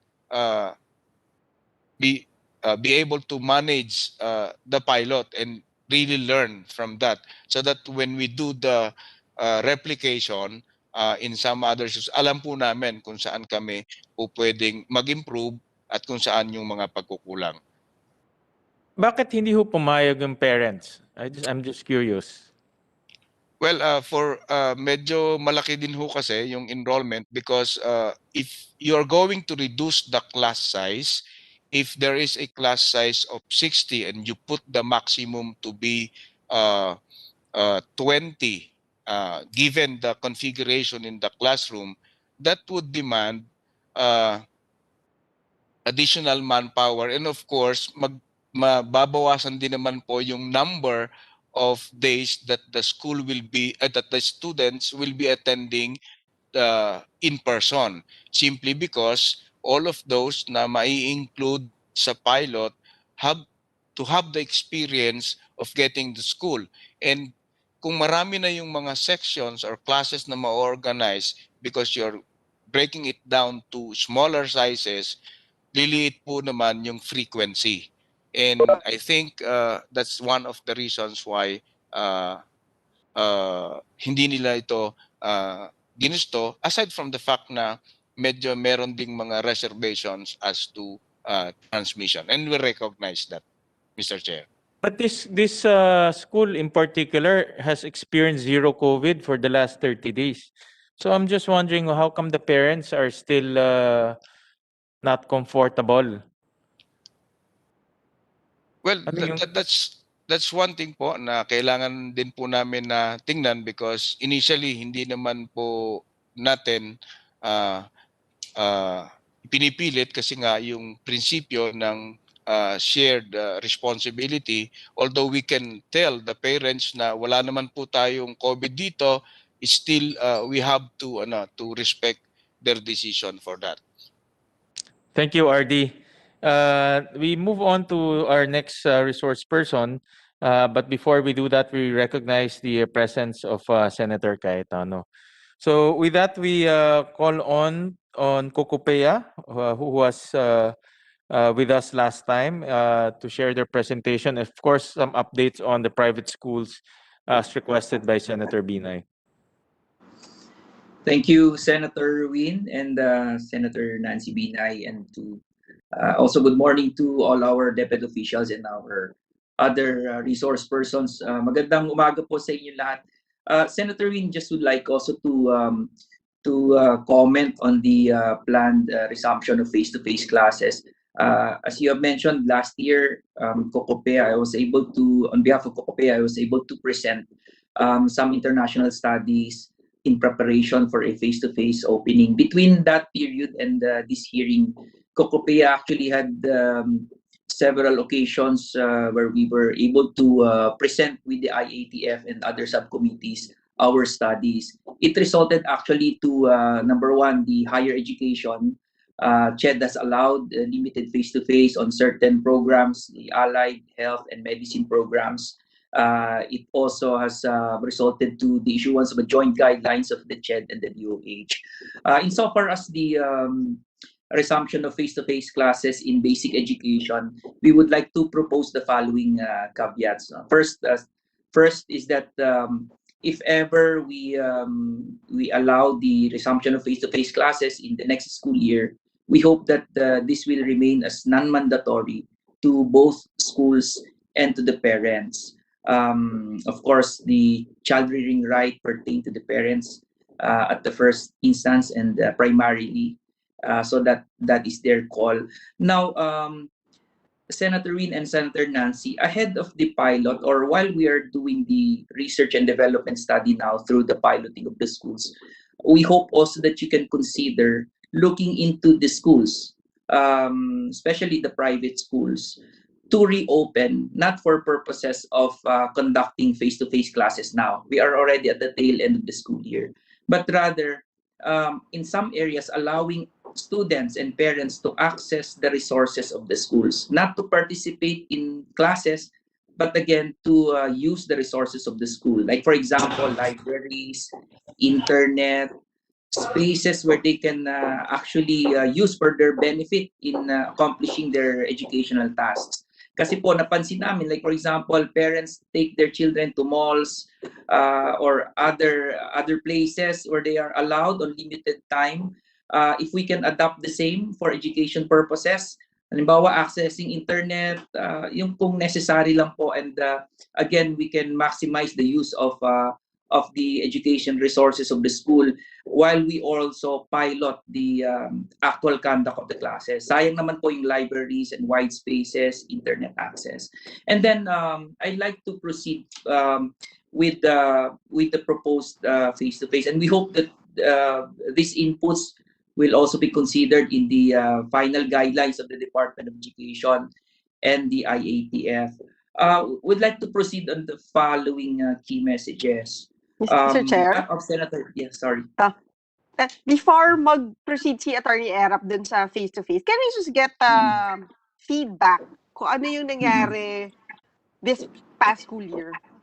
Kasi kayo, I think mas may capability kayo dun sa online learning. Ano ba? May natutunan ba yung mga estudyante natin sa private schools this past school year?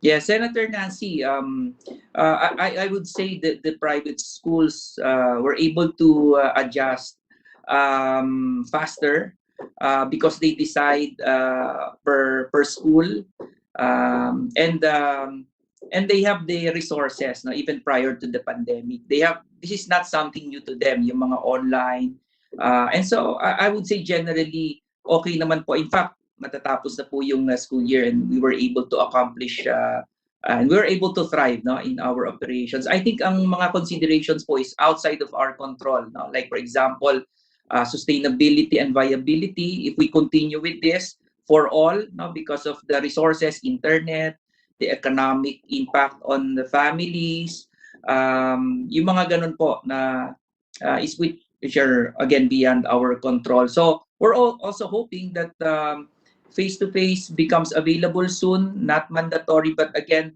to address the gaps in access. No? Even in the private schools, not everyone has access to online. So it will address those gaps. But I would say we were able naman to cope, and not only cope, but we were able to thrive, no, in this pandemic. And in fact, matatapos na nga po yung school year. So yeah, yun po, Senator Nancy.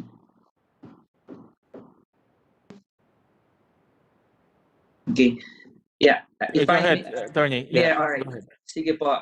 Now, in looking at the considerations and guidelines for the pilot testing, we agree on the observations of the chair. So we have been consistent. COCOPE has been consistent that in looking into the guidelines for face-to-face, we have to base it on appropriate science, not only on geographical considerations. No. Based on the experts that and studies that we were able to access, the age structure of social contacts and differences in severity by age should be considered to understand the COVID-19 control measures. This means that some control measures for senior high schools, for example, the age there, no, age bracket for senior high would be different for control measures for the younger ones, or for the pupils in the tender age, from kinder up to grade 3 probably. And also their social contacts, the necessity to use public transport, etc. So again, those control measures would vary based on age structure. There's also this opinion internationally, and I also heard from the Philippine Pediatric Society, if I'm not mistaken, in one of our forums that we have conducted, that there's really no clear study in terms of high risk of transmission for students of young age or younger age than those in the higher age groups. No, so in fact, in the American Pediatric Society, I think in one of the articles, they recommended already opening the schools. In fact, in the US, the schools are reopened face-to-face for the younger pupils. So appropriate science is really very important. And then number two, we have found out based on various studies, including epidemiological studies, that face-to-face closure of schools makes less of a difference to the pandemic than other measures. Ibig sabihin, international examples have shown us that it is not really the closure of the schools that control the transmission, but the sustained social distancing, observance of protocols, testing, tracing, isolation, etc. So in the guidelines, probably this should be considered also the ability of the school, ability of the LGU to sustain those health protocols. In the private sector, that's it has cost implications, so its ability to sustain that for a long period of time should also be considered. And then face-to-face school closure has costs in excess of benefits. We would like to put that on record kasi marami pong mga nagtatanong, is it better to be online or to do face-to-face? Definitely, meron pong regression, may mga ano po ito, impact not only directly on education but mental health, social issues.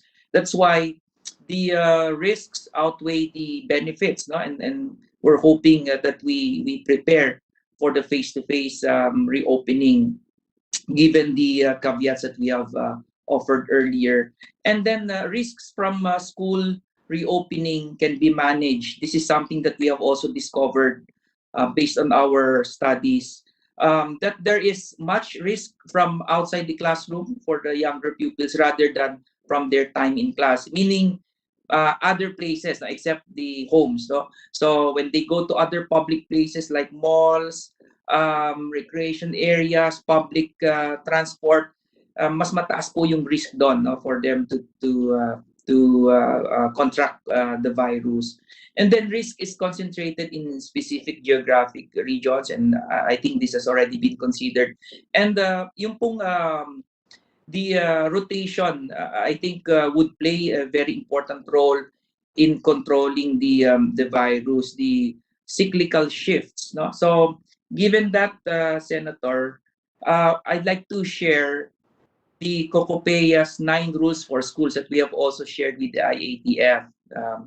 These are the 9 rules, if ever that the government can adopt if ever we allow the opening of face-to-face. Number 1 is that no symptomatic individuals shall be allowed to go to school. So they have to stay home if they have symptoms of fever, cough, colds, etc. And then wearing of proper face masks and face shields at all times.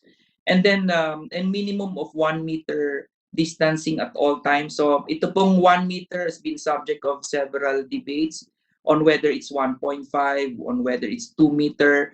But in other sectors, I think it's 1 meter, including the public transport sector. So again, this is a continuing discussion, but definitely we have to adopt that distancing. We initially proposed a 1 meter distancing because it also has implications on the number of students that may be accommodated in a normal size or usual classroom size. So with 1 meter, the reduction would be less, no? So ibig sabihin, it can accommodate up to 20 students in a classroom, no? Kasi the lesser we accommodate students, the more shifts that we have to adopt. Again, this is open to studies. But a minimum of 2 meters distancing, no? So mas malaki, when students eat, now because they converge and of course they open their mouths. And then adequate ventilation, this is number 5, with preference for outdoor ventilation. So abilities of schools to have this wide spaces and outdoor areas where they can conduct classes are preferred. And then frequent and proper disinfection of rooms, frequent washing of hands, and minimize mixing of students outside classrooms and during breaks. Kung maiwasan po yung students transferring from one classroom to another, mas po ito usual sa higher education, but if this can be minimized, it will greatly help in controlling the COVID-19 virus. And then lastly, number 9, yung pong cyclical shifts, for the schools to adopt the CHED and DOH approved cyclical shifts. So right now, I think the acceptable shifts are the 10-4 and the 17-4, which means that for 10 days straight, students will have to attend classes online, and then 4 days straight, they attend classes face-to-face, or 17-4, no, with the same setup. Bakit po, ano pong basihan nitong 17-4 or 10-4? It has something to do with the latency of the virus and the incubation period. According to experts, kapag daw po nahawa ang isang tao, merong window na 3 to 4 days, no, bago yun mag-manifest or bago mag-manifest sa kanya yung virus. So we have to take advantage of that window. So for example, if students contract virus on the 4th day or within the 4 days that they attend classes, on the 5th day, wala na po sila sa school, no? So they're already at home. It helps in the tracing. It helps in containing the spread of the virus. Hindi siya ganun ka-intense, and we can segregate certain batches of students, no? And then, which leads me to other issues that we hope can also be considered and factored in. Number 1, the main issue is on the resurgence, no? In case there is a resurgence, particularly in the private sector, the ability to promptly respond, this would not only be dependent on the school's ability, but definitely with the local government. So we want to get that assurance also on behalf of our students in case of resurgence, what would be extended to us in the private sector. And then in terms of liability, hospitalization, who shoulders that? There were discussions on having the students included in PhilHealth benefits, insurance. But again, this is a major issue, not only for the schools, but also for the parents and liability in general, no? Because this will have some cost and of course liability implications on the schools and the school administrations. And then another issue is on the retrofitting and other operational changes. We wanted to know the extent of retrofitting, meaning the structural changes that would be required for the schools before they are allowed to do face-to-face. No? So we're imagining certain structural changes as we have seen in other sectors. No? So the use of acrylic dividers, other dividers, mga protective equipment, etc. Because again, this would have some cost implications on us, and as we know, the operations in the private schools are generally tuition funded. So we do not also want this to pass on to the parents. So we have to know at this early the extent of the requirement for retrofitting. And this connects also, Senator, sorry, magsiseg lang po ako mabilis. In relation to this, we requested the Department of Education to extend the consultation period on the fees. And supposedly nag-expire po yan nung last week of February, last day in February, and we're hoping to extend this, not really for increase in fees, but the permission to reallocate certain resources, and probably for some also changes in the fee structure, because if we're moving from online to face-to-face in the middle of the school year, it may really have some implication on costs. So I'd like to take this opportunity to appeal to DepEd kasi wala pa po silang response doon, and many of our members are are already following up. CHED po has already extended it up to May for the consultation with the students in higher ed and up to July for the submission of the applications. And now, lastly na lang po, dun po sa pilot, I just would like to comment on the pilot testing also for the private schools. Siguro po yung I saw in the presentation of USEC Nepo that for the private schools to pilot, it has to ask permission and the approval of the regional director. While that is really the usual and routine, we hope that it is not really based on approval, no, but certification of certain measures, no, and compliance at certain level. Kasi po yung approval, I think when we say approval, the matter of deciding on what mode, no, eventually it should fall under the burden or should fall on the shoulders of the school administrator and the school itself, not on the regional director. And right now we don't have benchmarks, and so we say that to defer approval on certain persons. And the problem has been the uniformity of making decisions for the school. So we appeal that such permission or authority to do a pilot should be based on existence of certain measures that will be adopted by the DepEd together with other government agencies. And then siguro po, since pilot naman, I hope that because how can we see whether things work or not, no, if we will restrict it, if we will there's a prior approval, no, before we even pilot. So we hope that some of our members would be able to showcase their readiness and innovate at the same time and show creativity and not really forced to force the issue based on very restrictive guidelines, because again, this will affect the confidence and acceptability of the public, particularly the parents, when we resume opening face-to-face in the next school year. And then siguro po, ito I would say as amicus curiae, no, for lack of a better term, Senator Win, I hope you don't mind my insight also, and also as a friend of DepEd.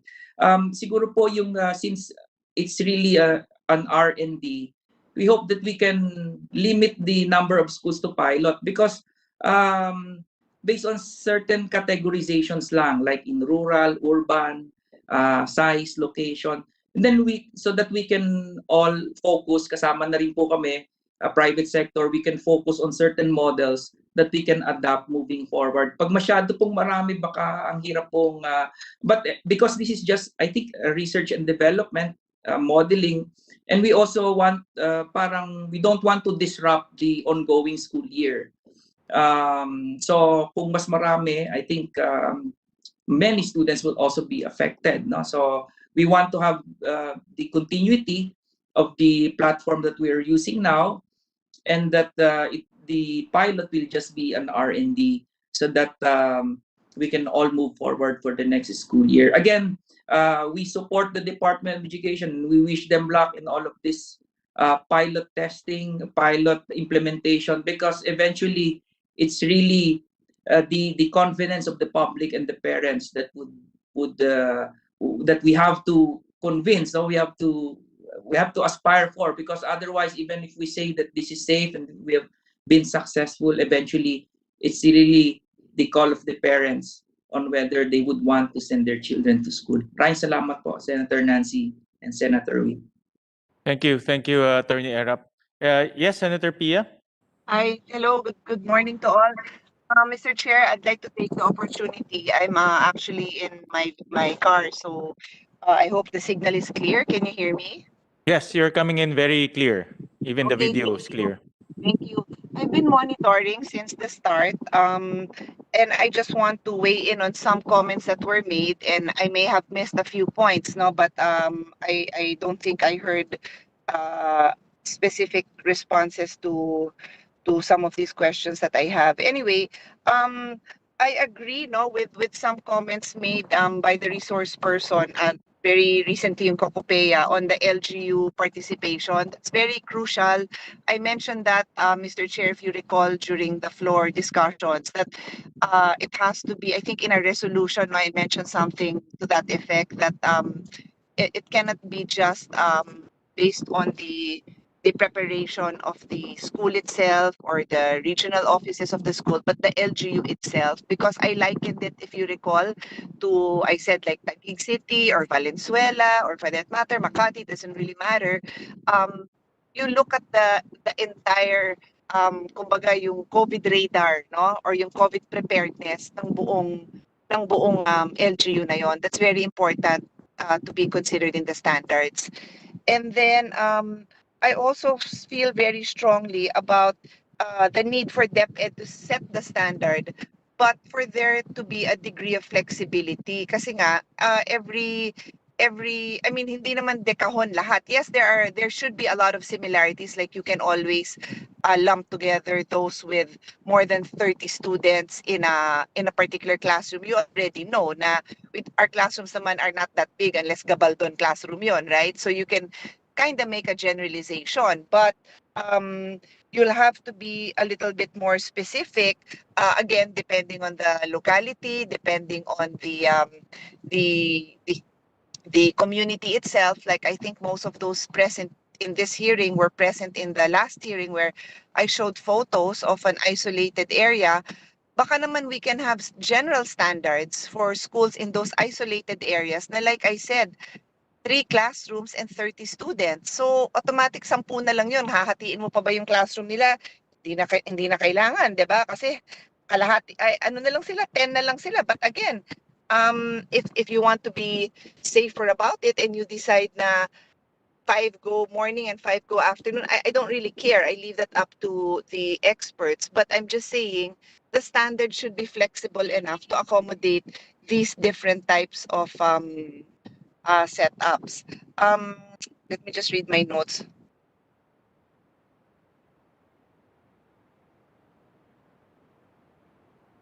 Yan, ito. So katulad nito, may nagsabi na for small classroom sizes, 16 learners are recommended. Eh, yung pinuntahan ko nga, 10 nga lang, 10 na nga sila eh. So dapat, can't we have some kind of general rule also na in as much as I respect the idea of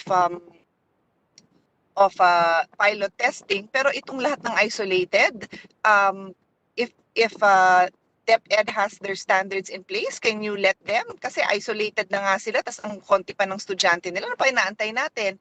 Yun lang naman yung sa akin. I mean, all this hesitancy, it's been a year. Okay, it's been a year since these kids have been in school. And when we talk about school opening for next year, edi gawing trial period yung yung summer. I mean, the kids, a lot of kids, let's not kid ourselves, have kind of been on an extended summer break. Maybe not the private schools where they have online, that they have a schedule. I mean, those of us who have kids in private schools, I know that for a fact. 8 o'clock, nandiyan na nakaharap sa laptop, sa computer, hanggang, in the case of my son, 10 years old, up to 1:30.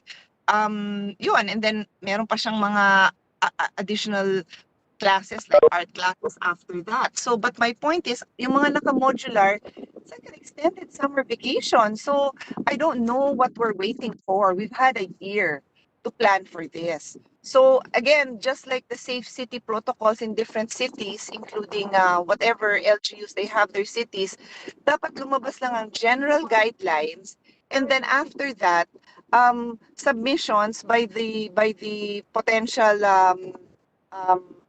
participants, and then i-approve or disapprove na yan. Kasi you have to just have these general guidelines, and then you have to expect the participants to be proactive about it.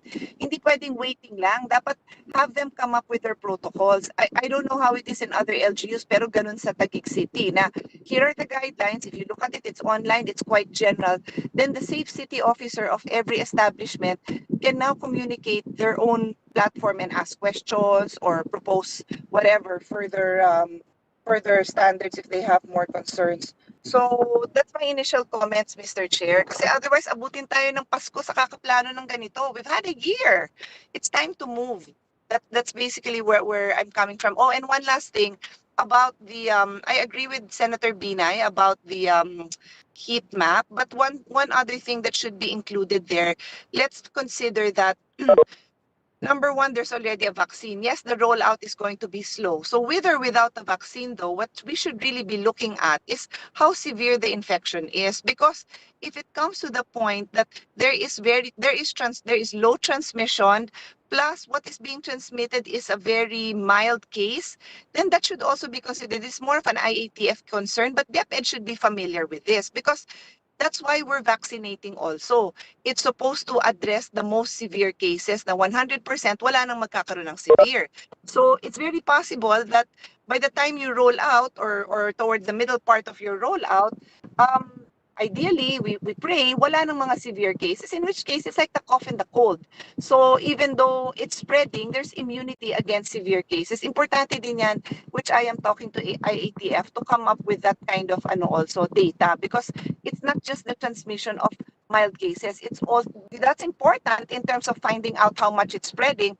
But in terms of the effect on the population, kung lahat tayo no symptoms, no effect, o di life can go on as normal sooner than later, di ba? So these are valid concerns that should be considered, Mr. Chair. Thank you. Thank you, Senator Pia, for those inputs. I'm sure DepEd is listening and taking notes. Thank you. But very good points that you raised, especially on the urgency of reopening classes. Mr. Chair, sorry Mr. Yes. Chair, one last point, no, nabanggit din ni Kokopea yung 10-4 yata na formula. Again, I may have missed it, no? So I leave it up to DepEd, baka they can just clarify with my staff. Are there going to be different models? Kasi pag sinundan mo yung 10-4, that's 14 days. So technically, are you saying half will go to class for the 14 and the other class 14 days, so half-half for the month? Or are we actually, kasi there are a lot of models, there's like half-day, merong ganon, lahat pumapasok pero half-day, so walang mingling yung students, no? So I would suggest that I don't know which is the best model, but I'm just saying again, for smaller classrooms sizes, why would they have to go 10-4, di ba? Konti na nga lang sila, papasukin na lahat yon. So I just want clarity on that. I mean, I don't need to waste the time now of anyone, but I'll ask my staff to get clarity on that one. Thank you. Thank you, Senator Pia. We'll call on the Ministry of Basic Higher Technical Education of BARM, represented by Mr. Abdullah Salik, Executive Assistant to the Minister, to share with us their thoughts on face-to-face classes, as well as the pilot testing, and also maybe a brief situationer in BARM. Mr. Salik?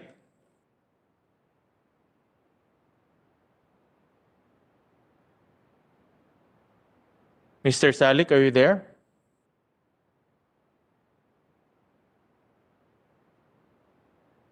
I think he's logged on, but he's probably doing something else. We'll call on LCP instead, so we don't lose time. Ms. Janelle Rabe, to share with us their thoughts on SIM, no? School opening and pilot testing. Mr. Rabe? Ms. Rabe. Good morning, Mr. Chair, and good morning to our esteemed senators and resource speakers. Thank you for the opportunity to invite the LCP to manifest our position. We would like just to share that after this meeting, we will be asking for the position of our members regarding if they would like, if they're in favor of face-to-face classes or not. But in the meantime, let me manifest that we agree and support the bottom-up approach as manifested by several senators, that we hope that LGUs are involved in selecting the schools, and that I hope that the LCP will be and the cities will be given the opportunity to comment on the proposed guidelines of the DepEd, so that we will have a grounded experience. And based on our previous communication with some cities, some are in favor of having face-to-face classes in areas with little or zero COVID cases. But of course, we would have to validate that after this session. So we will furnish the committee with a copy of our survey or the results of our consultation with our city members to help in the current deliberations. Again, thank you for the opportunity to participate in this committee hearing. Thank you. Thank you, Ms. Rabe. I would assume the LCP will be more conservative with face-to-face because a lot of your members are highly urbanized cities and urban centers. And looking at the data, even though they're located in MGCQ areas, the cities are convergence points. And most of the cities swell during the daytime because a lot of workers come in from the neighboring municipalities or neighboring towns. So it becomes a convergence point, and I would assume that they will be very conservative in terms of reopening of classes and or pilot testing. My question is, after looking at the presentation of DepEd earlier, what is the comment, and how do you see what are the things that can be improved in the pilot testing framework of the DepEd? There is parental consent, uh, as elaborated earlier by the regional director.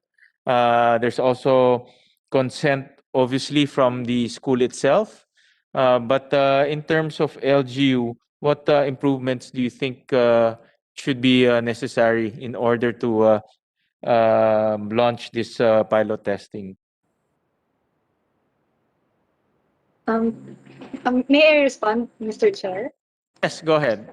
Okay, thank you, Sir Chair. I think regarding your comment about the cities, we have 146 cities, 38 of which are highly urbanized and independent cities, but the rest are component cities, some of which have zero to very little cases. So some have expressed their openness, but again, we would need to validate it. And regarding the role of the LGUs, we note that the DepEd has identified some of the roles of the LGUs, and I think we should be considered as partners in this, for instance, in how local governments can support the opening of limited face-to-face classes, for instance, by using the special education fund.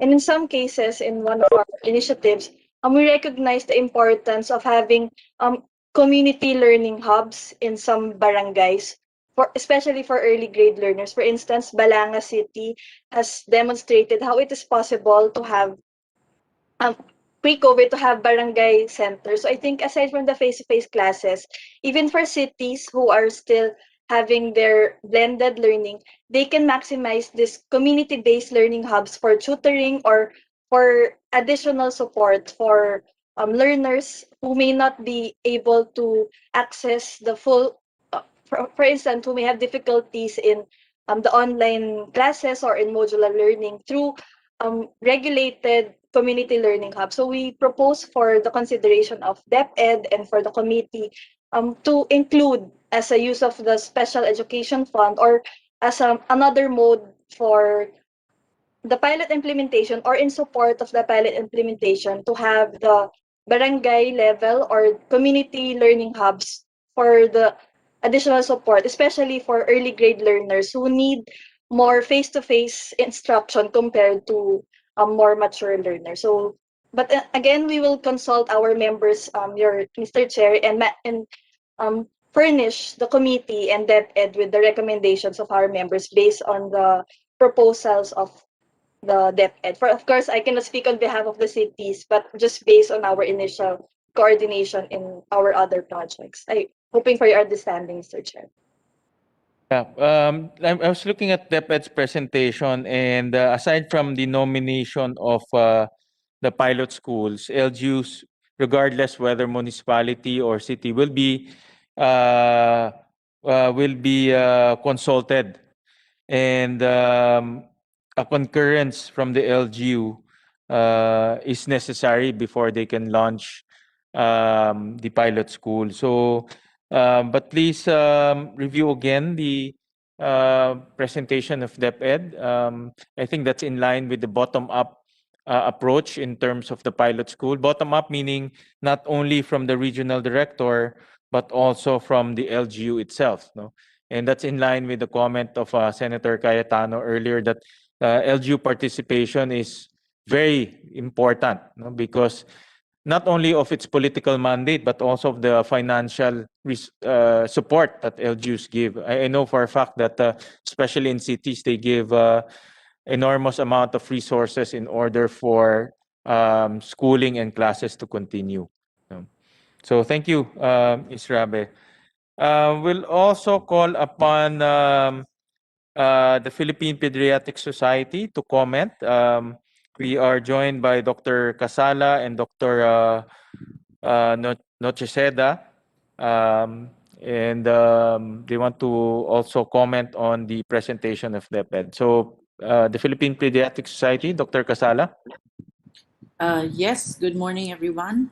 And to our lawmakers and to all who are concerned with the education of our children, we thank you for this opportunity to be heard and recognized here at the Senate session. At a recent UNICEF and DepEd session wherein Honorable Senator Gatchalian was also present, we noted the mental and health and emotional health effects of these prolonged no classes for our children, right? But while the Philippine Pediatric Society recognizes that that deleterious effect, and we would like also our children to go back to school, we are also wary of the effects of the COVID-19 transmission also to our children, as voiced out also by the parents of these children. So we would want the opening of classes. Should it happen, it better have the public health, the highest public health standards that we can offer to these children. It's not just a matter of putting these kids back to school. It's not a matter of wanting them back to school, but rather also assuring that there will be a safe environment that they will go to. I'm happy to note that the pilot schools are being prepared for a safe environment, like they mentioned physical distancing. They mentioned about hopefully there's also enough ventilation, because that might be not considered, but it should be part of our apat dapat preventive measures: air circulation, physical distancing, always wearing of mask, and of course the timing. Well, it's school, so it will really be more than 15 to 30 minutes allowed, right? But at least naman po may physical distancing na nakikita na tayong measures, no? And yung ventilation po sana talaga kung mapursige rin po, baka nami-miss out din po ng mga schools. And WHO and UNICEF really also emphasize on the washing of hands, sanitation, hygiene. So these should also have the proper centers in these schools, in the physical schools, even in the pilot schools that we are hoping to open soon. The other consideration is also safe transport. Well and good, the pilot schools seem to be schools in a community that within they only walk to school, so that should not be too much of a problem. But once we really open up, then considerations for public transport or even school buses that may be some extension of safe school environment should also be considered. And we also are happy to note that our partners in education are also gearing up for opening of these schools. But the transmission rates, of course, are very important. And it's not just a matter of who wants to go to school or who doesn't have any affected parent or whatnot, no? But the transmission rate or the reproductive rate, or what is measured as the R0, should be considered in every area that will have this pilot school or when we do reopen our schools. And that is the transmission rate that is important to remember always in an area if you want to talk about low risk areas that should open up. I'm here now today with Dr. Naomi Nocheseda, who is the co-chair of the School Council of the Philippine Pediatric Society. Perhaps the chair could also recognize the inputs of Dr. Nocheseda. Yes, we recognize Dr. Nocheseda. Thank you very much. Thank you, ma'am. Good morning very much for and very few and Dr. Naomi, you're My choppy. You're choppy.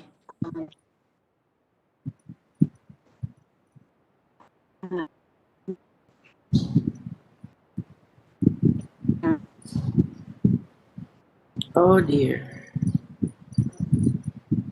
Dr.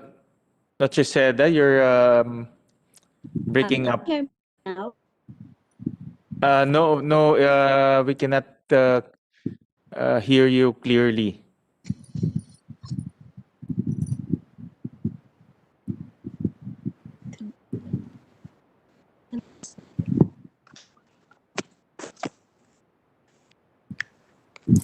Oh, I Senator think we're, Chair, Mr. Chair.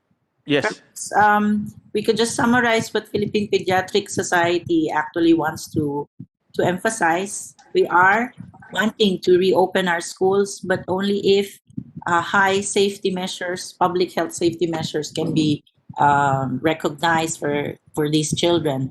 And there may be mitigation measures to minimize the risk of transmission. This was presented at the recent session, which are the phased opening, enhanced hygiene measures, regular screenings, limited interaction outside the classroom, distance measures, transparency, targeted communication strategies, and PPE use. If I may also add, for the recent vaccine rollout, of course, prioritization was with us for health frontliners. But if we wish to open up our schools soon, then I think it's only reasonable to perhaps think about having teachers and admin staff, or even the cleaning staff of schools, no, to be also included in vaccine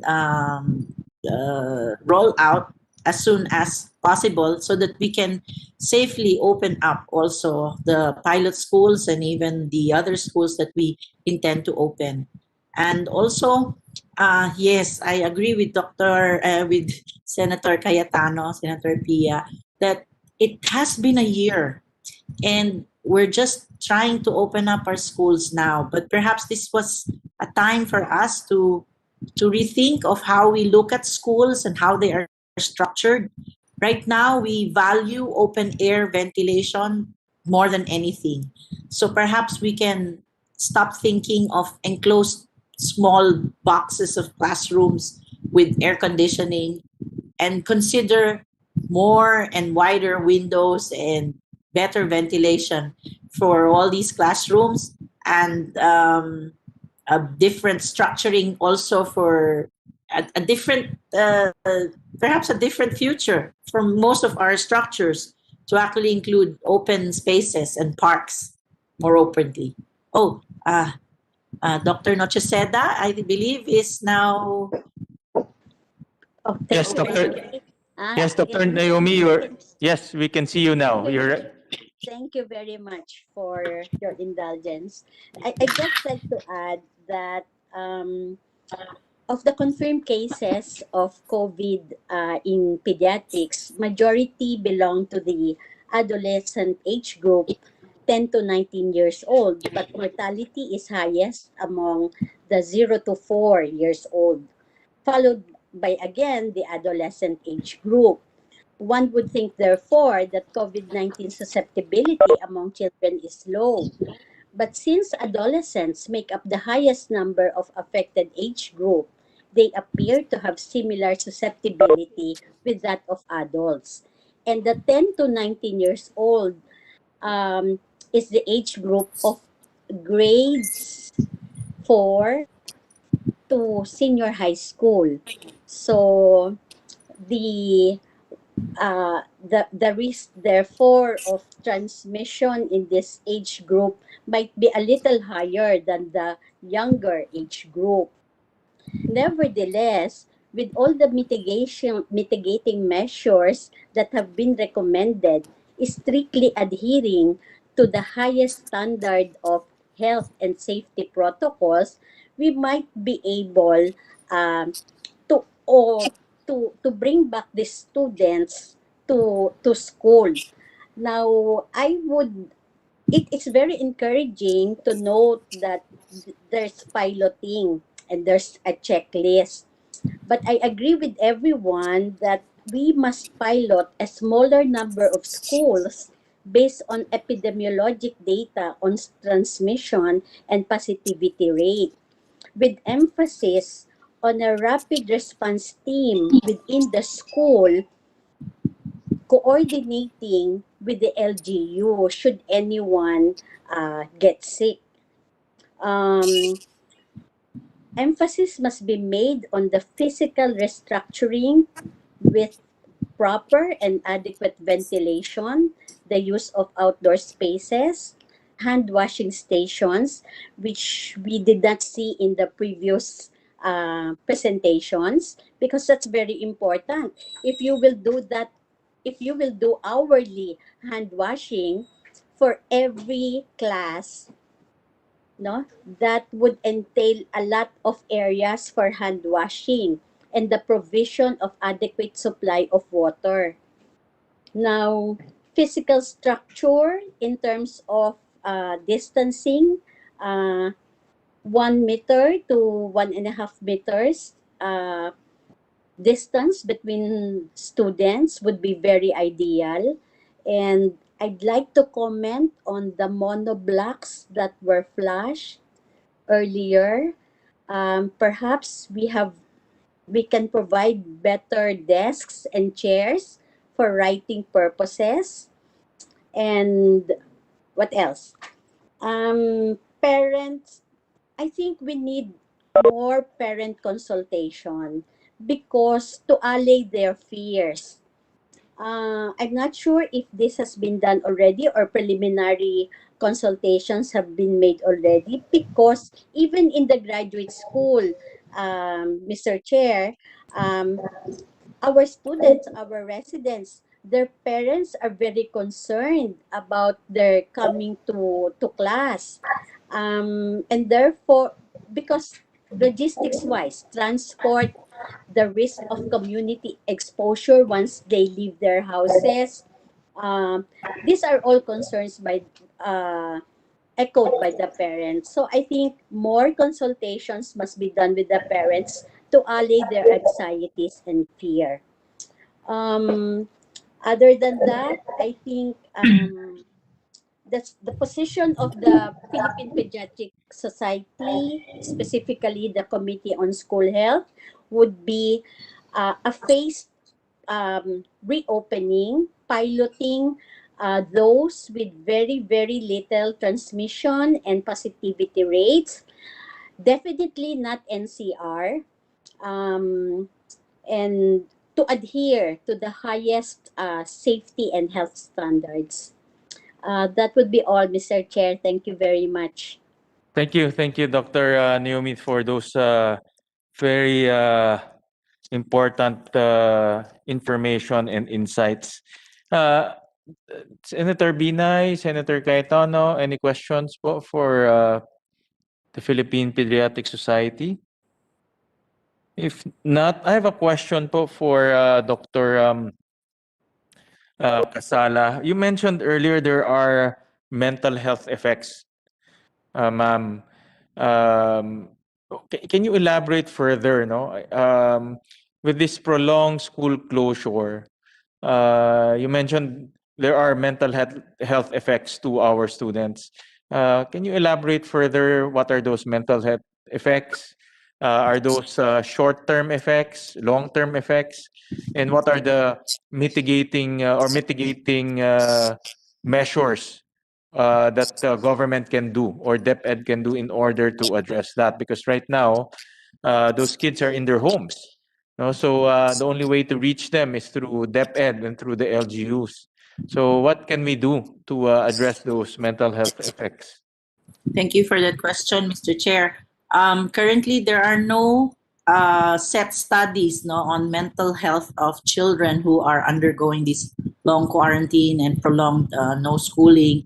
However, anecdotally, there are many stories of how children are getting depressed in their own homes, not seeing their own peers, not being able to go out even of their homes to do anything else. So emotionally, what adults are going through, I mean, you must agree that some adults also went through this depression during this time, but the children are also going through it, perhaps even more because they can't really understand what's going on with the health problem. Why they have to stay inside? They just have to follow their parents or their elders doing it. No, right now, I know of no set studies for this to give you statistics, but probably during the next few months there will be some studies coming out as they are being made at the moment.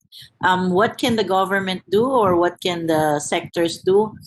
Well, perhaps we need to be able to harness psychiatrists also, and psychologists, counselors to actually help these children out. Maybe a health bureau to address this emotional problems of these children. Also, perhaps also to actually recognize these problems, then we can actually um, try to open up our schools soon enough. But as Dr. Noche said, mentioned at the highest public health safety standards, it's not as simple nga as just wanting to put these schools back out of their homes to back to school. There's so many things to consider, and the parents are actually, yes, very anxious, no? So they're anxious that their kids are anxious, so they want them out. But as parents, then we also have the opportunity to bond with our children during this time of quarantine. We also have the opportunity to teach them many other things that are not even classroom subjects. There's so many things out there in the internet that can be learned by other children, even arts and crafts, maybe get their talents out, and just to get music and art as an outlet for these people who are mentally depressed over just staying at home. There's so many things that they can actually do, but I do hope that this is recognized, that part is recognized, and not just dismissed as something na nag-iinarte lang yung mga bata. Hindi naman po. Talaga pong mahirap po makulong sa bahay na walang makausap at walang makalaro po. So sana po maintindihan po natin yung ating mga bata, and we try to do something more about it and help them occupy their time. Kasi, well, most of them are getting bored na siguro and emotionally longing for their counterparts. No, the other thing that I think I forgot to mention. B, may I add? Oh yeah. Sige, not. Yes, go ahead po. Mr. Chair, with your permission, it is true that there have been no local studies yet about the mental health effects of this school closure, but there have been already 2 or 3 studies abroad showing that disruptions in school routines or even long breaks result in significant learning loss even in the short term, and increased risk of dropouts, decreased motivation, and reduction in foundational skills in the long term. Now, the Philippine Pediatric Society has mobilized already the Committee on Mental Health, wherein they have already started crafting parenting programs to help parents raise their children vis-a-vis this virtual education, and they're staying for long periods of time at home. I think I just forgot the name. There are 1 or 2 groups already also mobilizing their group for this for programs for helping these children cope. So perhaps the local government and DepEd may want to coordinate with the Committee on Mental Health for these programs. I'm not very privy to the details of this program, but we have already they have already started on this parenting programs, support programs for these children. Thank you. For both doctors, um, this is the first time we experience a prolonged school closure. How long should closures, if need be, how long it should closures be if we need to close it? Looking at our learners, our basic education learners, and we cannot avoid disruptions, no, whether it's typhoon, Yes, that's whether right. it's pandemics. But how long should closures be? No, because we're talking about these are prolonged closures, and we're now experiencing some negative consequences. So, if you cannot avoid closure, how long should it be? Uh, in one study that we have that I have read, the short term effect was a summer, the entire of summer closure, no? And that's about 1 to 2 months, I guess, no? Um, Let me just go back to my notes. If I may, Mr. Chair, Yes. Yes, go ahead. I remember, well, I'm of the age that remembers Summer school breaks of from typhoon, ano nga ba yun? Yuling. Yuling even, way back in the 70s. And then, but they were very short breaks of schooling due to the calamity. Probably about months on end. But certainly, no one has actually studied this for 1 year closure. And because of our system in the schooling that resorted to the internet or web learning, um, the disparity in social classes was noted because, of course, the richer ones, or the more the classes that could afford more computers or laptops and better internet programs, were at an advantage over the children who didn't even have any device to learn from, or would share. In a family of four, they'd share one computer with very poor or spotty signals. So, the Philippine Pediatric Society is part of the Healthcare Professionals Against Alliance Against COVID-19, and we've been pushing for digital connectivity. Hopefully, this can also help us in pushing also for even hybrid learning in the meantime that schools are still closed. But seeing how it has actually helped some sectors perhaps in the higher learning levels, I don't think we can actually go back to complete face-to-face learning for higher learning, because we've already seen that distance learning or hybrid learning or anything of that sort, digital learning, can happen, and even work from home status. So this is something that perhaps the whole world is actually learning from, and when we get out of COVID-19, when this flattens out, then certainly there will be a whole new world to reckon with. We simply cannot go back to our old normal, but we certainly have to allow our children to catch up with the loss that they had in the 1 year of learning. I think there's one study that said that 1 year of closure and distance learning for these children who have no access to internet or the computer in a very good way would actually lose something like 2 years of learning. 2 years of learning. Yeah, so, diba, Mimi, merong ganung study. So, we need to address that. We need to catch up, but we need to also look into new curriculum that would maybe be a hybrid of learning of face to face and digital learning, so that we can also address the idea of the problem of traffic, problem of less schools or classrooms, the lack of classrooms, and all that. But this is, of course, in the long term. Mr. Chair, if I may. Uh, Yes, go ahead po.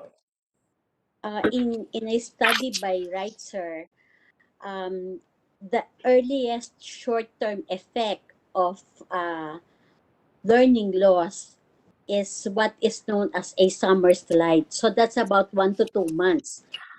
Therefore, the school disruption must be less to prevent that summer slide. We have a program that is in place that for any circumstance that will bring about school disruption, no, papasok na po yon. So if that program is in place, then there will no disruption.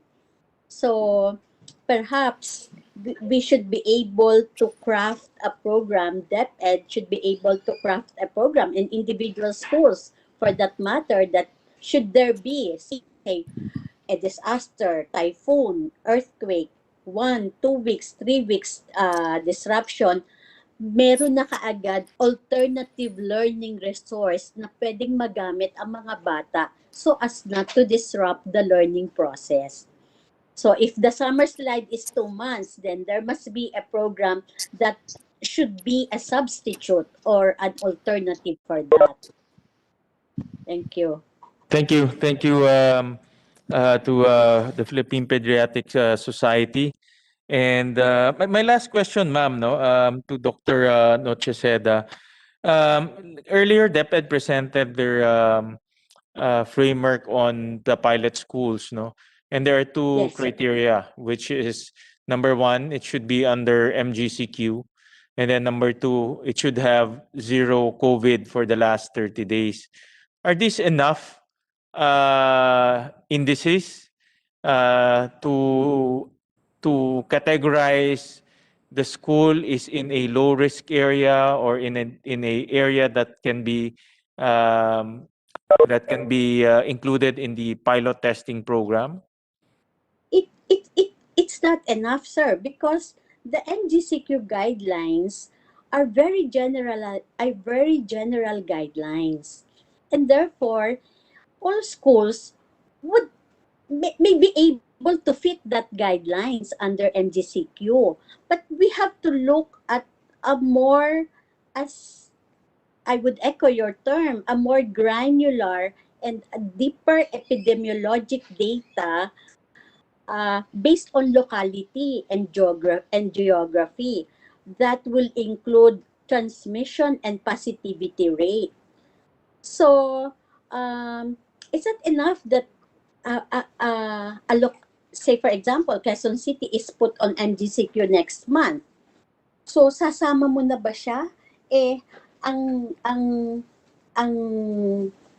clustering ng COVID cases nasa Quezon City.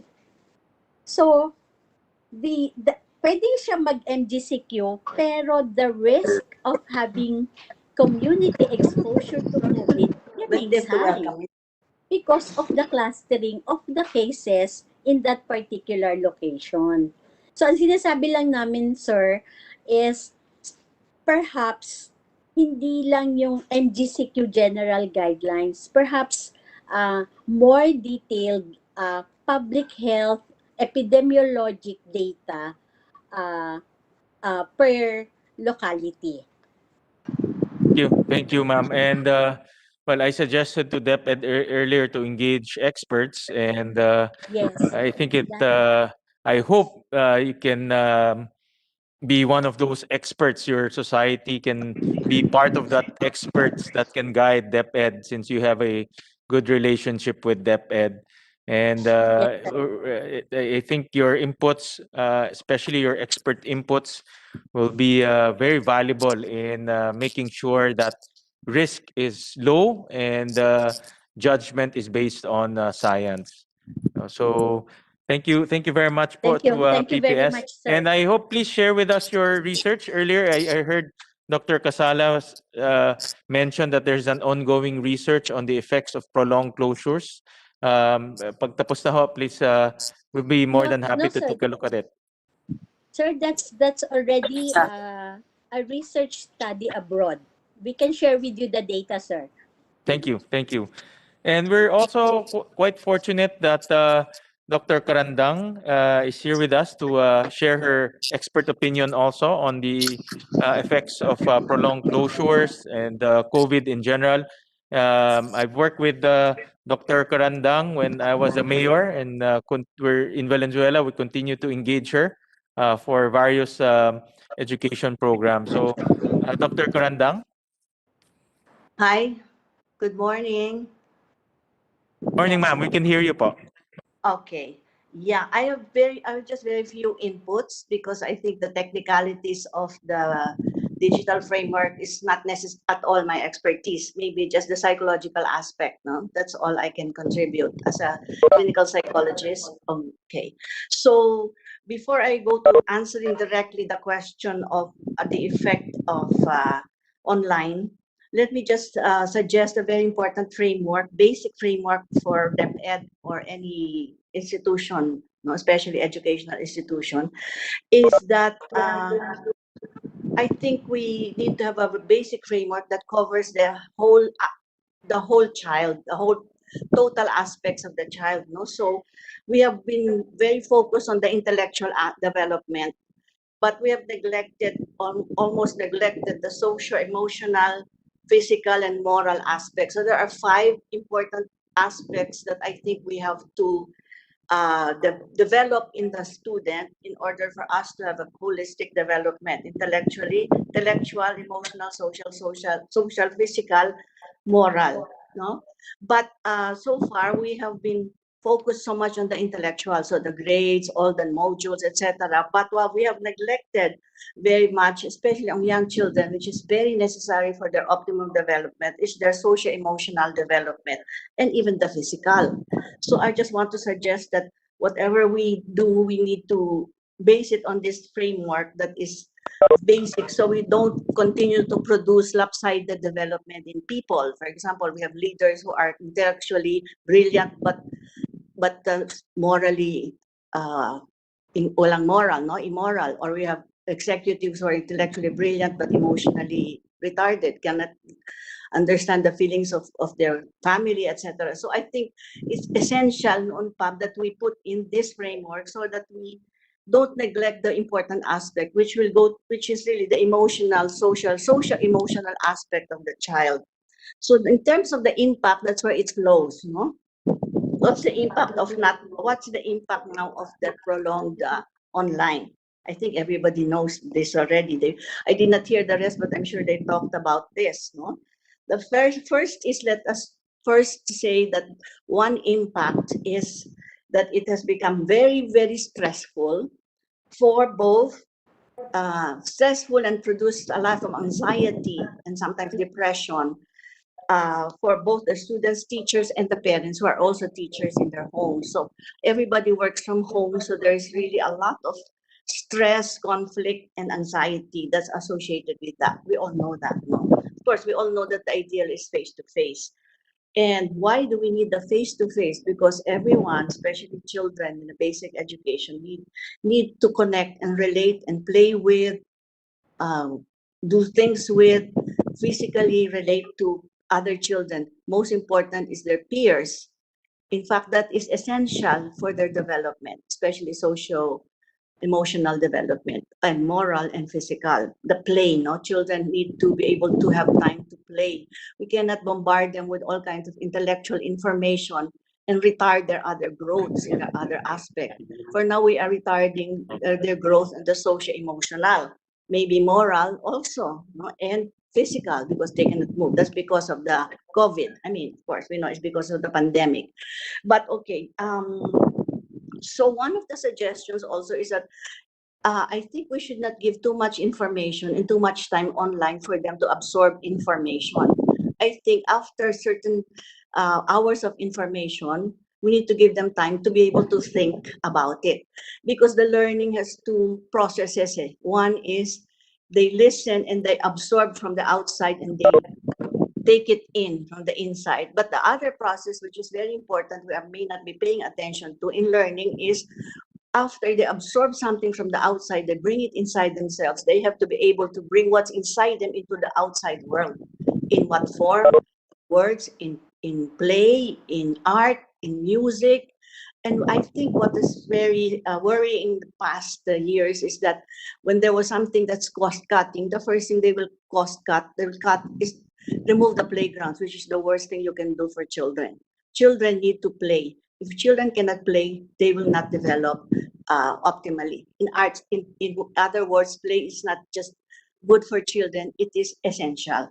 Children who cannot play grow up to be adults who don't have any emotional empathy. They cannot relate to others. They also lose their creativity, which is what happens when we bombard them with too much information. So my suggestion, lessen the information we give more time for free play or group activity, which will develop their other aspects of them. But we have neglected for many, many years already. No, we cannot just focus on the intellectual development and produce intellectual giants that don't have any emotional, moral, or social skills. No? Okay, so, and then we also kill their creativity by bombarding them with so much information that they have to memorize. It means they cannot think on their own. We need to give them space to be able to absorb, but to think, and when they think, they can say what's inside them and bring it to the outside world. That process of learning is essential kasi dalawa yun. They accommodate, meaning they absorb and they memorize, they learn it from the outside world, the teacher or whatever, or the book, but they need to also assimilate, meaning they have to also have something inside them that's their own and bring it out to the outside world with a certain form, maybe art, music, words, or whatever. No, basta kailangan they have also the space to bring what they have inside them into the outside world in whatever form. Okay, another thing, just malapit na, just another very important thing that I want to say is we must learn from this significant crisis. And we must spell out and be clear as to what we have learned. Because number one, we must not ever go back to the normal before the COVID. That normal before the COVID is not sustainable. It is too crowded, too hectic, too stressful, traffic, everything was so not sustainable, and that's probably the reason why the universe gave us a COVID to have space to slow down, to be human, to take care of the relationships, to be with family, etc., which was impossible almost during the time before the COVID. I have parents who tell me that it takes them 4 hours in the car, in the taxi or the bus, and then yung 2 hours, 4 hours, kasama nila yung anak nila, pero hindi pwede kasi they're in traffic, and the traffic was almost totally unbearable. So I think we have to consider now, what are we learning? We must learn. That's the most important thing. What do we learn from this crisis that we need to implement? No, I think the most important thing is that we realize that the former normal is not sustainable. Therefore, I think I don't know how to do this technically, because I'm the psychologist, but I don't have the technical know-how in terms of what the others can contribute. But I think we need to have a way for the students can be online certain times, because the online also has certain benefits which we must not overlook and we must recognize. One is that they don't have to go through traffic, they don't have to spend for transportation and all those things. Yun yung and then have time to be home. So that's very, very important. But I think if we can find on a balance between them doing online, maybe 2 days, whatever that combination is, and then gradually go face-to-face, physical, I think that would be ideal, not just for temporary accommodation or system, but I think we need to make it really our new way. Not just because we're coping or not just because natuwa tayo na may vaccine, so we'll go back to normal. That's, I think, the worst thing we can do. We did not learn anything. So I think what we learned is that that we need to have a new way of doing things, which will be a combination of the online because of its benefits of the transportation, which is the biggest problem we've had, ever before the COVID, and also that they have to have some time for face-to-face physical interaction, which children, even adults, but children and the high school and the basic education, the adolescents need. It's a basic psychological need for them to relate to others socially, to connect, to play, to be with others. And that's a basic psychological need, which they cannot do now because it's just online. So if we're talking about how to do it, I think we have to have a combination. We must recognize the value of the online because of removing the stresses of traffic, time to go to school, transportation expenses, etc. That's one. But I think we have to also have a combination of that with the face-to-face. I think people can just figure out how that is done, but to balance that and not go back to face-to-face all the way anymore. Because we already learned there's the value also the online, but it cannot be just online. So I think that's maybe if there are any questions, that's what I really want to say. This our learning. Yes, please. Yes, thank you, Dr. Honey. Dr. Honey, I just want to ask your expert opinion, no? Because counting from last year, March till now, Yes. and considering that distance learning opened last October, so our kids technically has not gone out of their houses, no? Technically, since Yes. last March. So that's almost Yes. a year. But they Right. started classes, but distance learning modality last October. Yes. So in terms of development, what are they losing? They're losing the normal development of their social and emotional aspect of their person. No? So parang they emotionally they need to connect with friends. Basically, they need to play with friends. They need to talk with friends. They need to connect, not to eat or relate with friends. And in fact, as because I'm a clinical psychologist, I have seen how the spike of anxiety and depression in adolescents has doubled because before the lockdown, before the COVID, there was already a group of parents who asked us psychologists and psychiatrists to meet because they were very concerned about the alarming increase in the rate of suicide and depression in adolescents before the COVID. During the COVID, it definitely increased, at least from my experience, because we need to do research, but I'm also talking just from my own experience. But that kind of the anxiety and depression is also very much caused by the stress of doing so many modules until 8 p.m., which is not at all advisable for children or even adults. No, it's too much intellectual work. But what happens to their physical development, social development, emotional development? No? So naiiwan, and we don't want to continue producing intellectual giants who are emotionally retarded or also immoral. No? So we want to have our education be more balanced and be more complete. So that's what they're losing. They're losing the opportunity to develop normally in the terms of emotional and social skills. So Dr. Honey, in layman, they're losing social emotional their social emotional aspect of development. So in layman, What how is can you it? describe that to a layman that because of this prolonged closure, you're losing social emotional development. So in other words, Yes. what are we losing in What? terms of that aspect? in simple terms so people will Well, understand.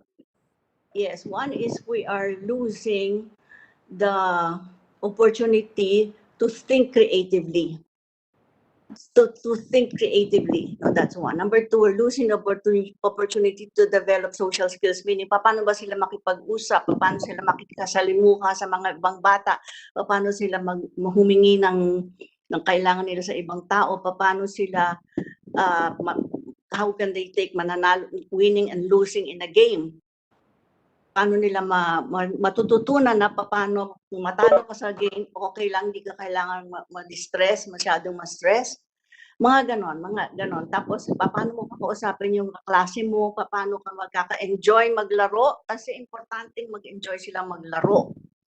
To play is essential. Kala natin play is laro lang. If children cannot play, there is something very wrong that will happen to them psychologically. No? Hindi sila magiging marunong mag-accept ng mga nangyayari sa buhay nila. Kasi sa play, kung ano man nangyayari sa parents nila, pwede sila mag-express, pwede nilang maintindihan, pwede nilang ilabas kung ano man nangyayari sa mundo, kung ano man nangyayari sa school. Kailangan nila ng space na ma-express yun so that yung emotional development nila hindi ma-retard. And yung social development naman nila, kailangan makasalimuhin na yung bata. For example, tinukso siya, anong gagawin niya? For example, gusto niya ng tulong ng isang bata, anong gagawin niya? Hindi niya ma-practice kasi walang paraan para ma-practice niya na, oy, classmate, turuan mo naman ako dito. Oy, classmate, pwede ba kitang tulungan? Yung two ways, no? Parang silang tumutulong, giving, and then receiving from their classmates. So parang ang hirap gawin yun dito sa sitwasyon na ito. Yun. Mr. Chair? Mr. Chair? Yes, Senator Binay. Gusto ko lang sana itanong kay Dr. Karandak. Base ho dun sa nakwento nyo ho, meron ho bang catch up? Kumbaga, may kasi di ba parang katulad ng sinabanggit nyo, may parang isang taon na nawala dun sa development nila eh. May pag-asa naman hong makahabol pa itong mga estudyante natin dun sa nawala nilang skills on socialization, social development. May mahahabol naman ho ba ito? Ay, galing na tanong yan, Senator Nancy. It's a very important question. I think as of now, pwede pa. Pero kung patagalin pa natin ng isa pang taon, baka masyadong mahirap na. Lalo na kung yung bata ay very young, let's say kindergarten, grade 1. No? Masyado ng matagal ang hahabulin natin. Baka nag-develop na sila ng ibang habits na ang hirap-hirap naman i-unlearn, na palitan. No? Or hindi nila na-develop, tapos ibang age na sila, iba na ang kailangan nilang developmental task na kailangan nilang magawa, hindi pa na nagawa yung dapat nilang gawin kasi nga walang opportunity. So I think sana kung mampisa na natin ang action ngayon, pwede pa tayong umabol. Salamat sa question. Okay. And Doktora, na ano din ako dun sa na-bother ho ako dun sa isang statement na sinabi niya na pre-COVID, may spike na dun sa mental health problems ng mga estudyante. Ano ho yung dahilan pre-COVID and nagbago ho ba yung dahilan during COVID times dun sa problema naman sa mental health? Because Mr. Chair, Dr. I also sit dun sa isang board and nakita din ho base dun sa meetings namin na talagang nagkaroon ng spike dun sa mga estudyante na nagre-request ng leave of absence or nagre-request na kung pwede umalis sila dun sa eskwelahan kasi nga because of mental health, they also couldn't handle yung online way of learning things. Hindi nila, parang nagkaroon din ng pressure eh. So, ano yung mental health problem natin before COVID at ano naman yung mental health problem caused by COVID? Okay, so yung before COVID, ang yun na nga nagkaroon ng alarming rate, and this was like several parent and school agencies grouped together to discuss it kasi nagkaroon ng depression, an alarming rate of depression, and that was connected with social media in adolescents. In fact, personally, I have very many cases of adolescent depression, suicide attempt due to bashing in social media. no? Number one.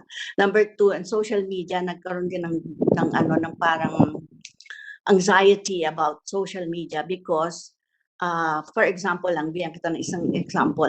Yung parent, no, this is actual example. The parents came to me, meron silang 3 anak, no, na adolescent, tapos 8 years old, maybe 14, 10, 8, ganyan, no. So, yung 8 was already very, parang depressed, yung gusto, parang very low, depressed, yung gusto na attempt ng suicide depression. Okay, anyway, yun ang sinabi nila. The next day, nakita ko sa FB, naglagay sila ng picture ng family lang, masayang-masaya sila. So, anong ginagawa nun sa tao? Hindi ka pwede maging totoo. No? Pag hindi ka pwede maging totoo, magkakaroon ka ng mental disorder. Because you cannot be expressing who you truly are. So, mag-express mo lang yung magandang part, pero lahat pipiliin mo para marami kang likes, tapos hindi mo pa-present yung katotohanan ng ibang katotohanan mo, na kabuuan ng pagkatao mo. When that happens, the person becomes split, hindi siya pwede maging totoong tao, hindi cannot function well, hindi siya marami ma-affect buong pagkatao niya, and all the functions, responsibilities, ma-affect talaga kasi hindi ka talaga ikaw eh. Hindi ka pwede maging totoong ikaw. That's very, very important, I think, when we found that out in social media. No? Tapos yung bashing, ang dami ko rin cases na nabash and became depressed and suicidal. Apakasakit sa adolescent, especially from 10, 9 to 15, 16, ang mabash sa social media. Parang ang hirap alisin yung sakit ng loob na parang sinaksak yung kanilang dibdib, no, sa sakit, no. So if we cannot underestimate the pain that they get na nabash sila. Kasi yung buong pagkatao mo sinisira, parang pinakamasamang tao ko na sa buong mundo, tapos karamihan nun hindi totoo. Paano mo yung lalabanan? Yung bullying dati sa school, madali kasi the bystander, merong teacher, merong somebody magsusumbong, ma-identify mo kung sino yung bully. Doon sa cyberbullying, hindi mo na alam kung sino yung nagbubully, hindi mo matitigil, wala kang tinatawag na intervening person. So, ang daming nagkaroon ng depression. That was before the COVID. Lumala, syempre, probably doubled. I don't have statistics, but from my experience, even the people I thought were doing well before the COVID ay talagang na-depressed, no? At saka anxiety, agitated, depressed, yung talagang parang restless na hirap mag-concentrate. Yung focus and concentration talagang nawala. Very distracted ang mga tao. And I think that's also true of adults because it has been seen in neuroscience research that the digital way, the social media, the digital life results in distractibility. Nagiging madali kang ma-distract. Kahit na ikaw, isipin mo, ako, nangyayari sa akin, mas madali kang ma-distract ngayon dahil sa nature of social media or nature of digital life, no? Na digital event. Parang pagbapag mo, meron papasok na gano'n, masyadong mahirap maging hindi distracted. The result of that, and even in the changes in the brain, have been proven in neurosciences research na talagang nagkakaroon ng lack of focus, ang attention, kumukonti ang attention span, at ang distractibility ay nag-i-increase. Yun. Ewan ko kung nasagot ko, Senator Nancy. Okay. Thank you po, Doc. And siguro, Mr. Chair, yun, maganda din siguro malaman, I don't know, sa DepEd, kung ano yung access ng mga estudyante sa public schools when it comes to intervention. Di ba, gaano kadali sa isang magulang para sabihin na kailangan ng anak ko ng psychologist or psychiatrist na makakausap nila. Hindi ko alam kung may ganong programa ngayon yung DepEd para dun sa mga estudyante, para dun sa magulang na parang, kasi dun sa mga private schools, and I think dun sa may financial capability, access is there, di ba? But dun sa mga public schools, I think, in fact, siguro marami din ho dun sa mga magulang natin sa public schools, hindi din sila ganun ka-open dun sa idea na kakausap yung anak nila ng psychiatrist or psychologist. Yes. May ganong stigma, 'di ba? Kasi hindi naman ang tingin nila, 'di ba, pag nakipag-usap ka sa psychiatrist or psychologist, may problema sa problema Sira sa ulo po. pag-iisip yung anak, Oo. sira ulo, 'di ba? But sometimes that's not the case, 'di ba? Minsan kailangan lang ng may makakausap at makakapagbigay ng yes. tamang intervention. But Yes, at so ngayon, makakapakinig. Yes, I at love to nakakapakinig ho. But at our situation right now, I don't know if yung DepEd has that program or a government agency right now has that program na pwedeng tawagan or lapitan ng mga estudyante at ng mga magulang. Alam, meron akong gustong sabihin dyan kasi noon pa, long ago, many years ago, nagkaroon ng law, no, na ang bawat school, kahit public school, magkaroon ng Guidance counselor.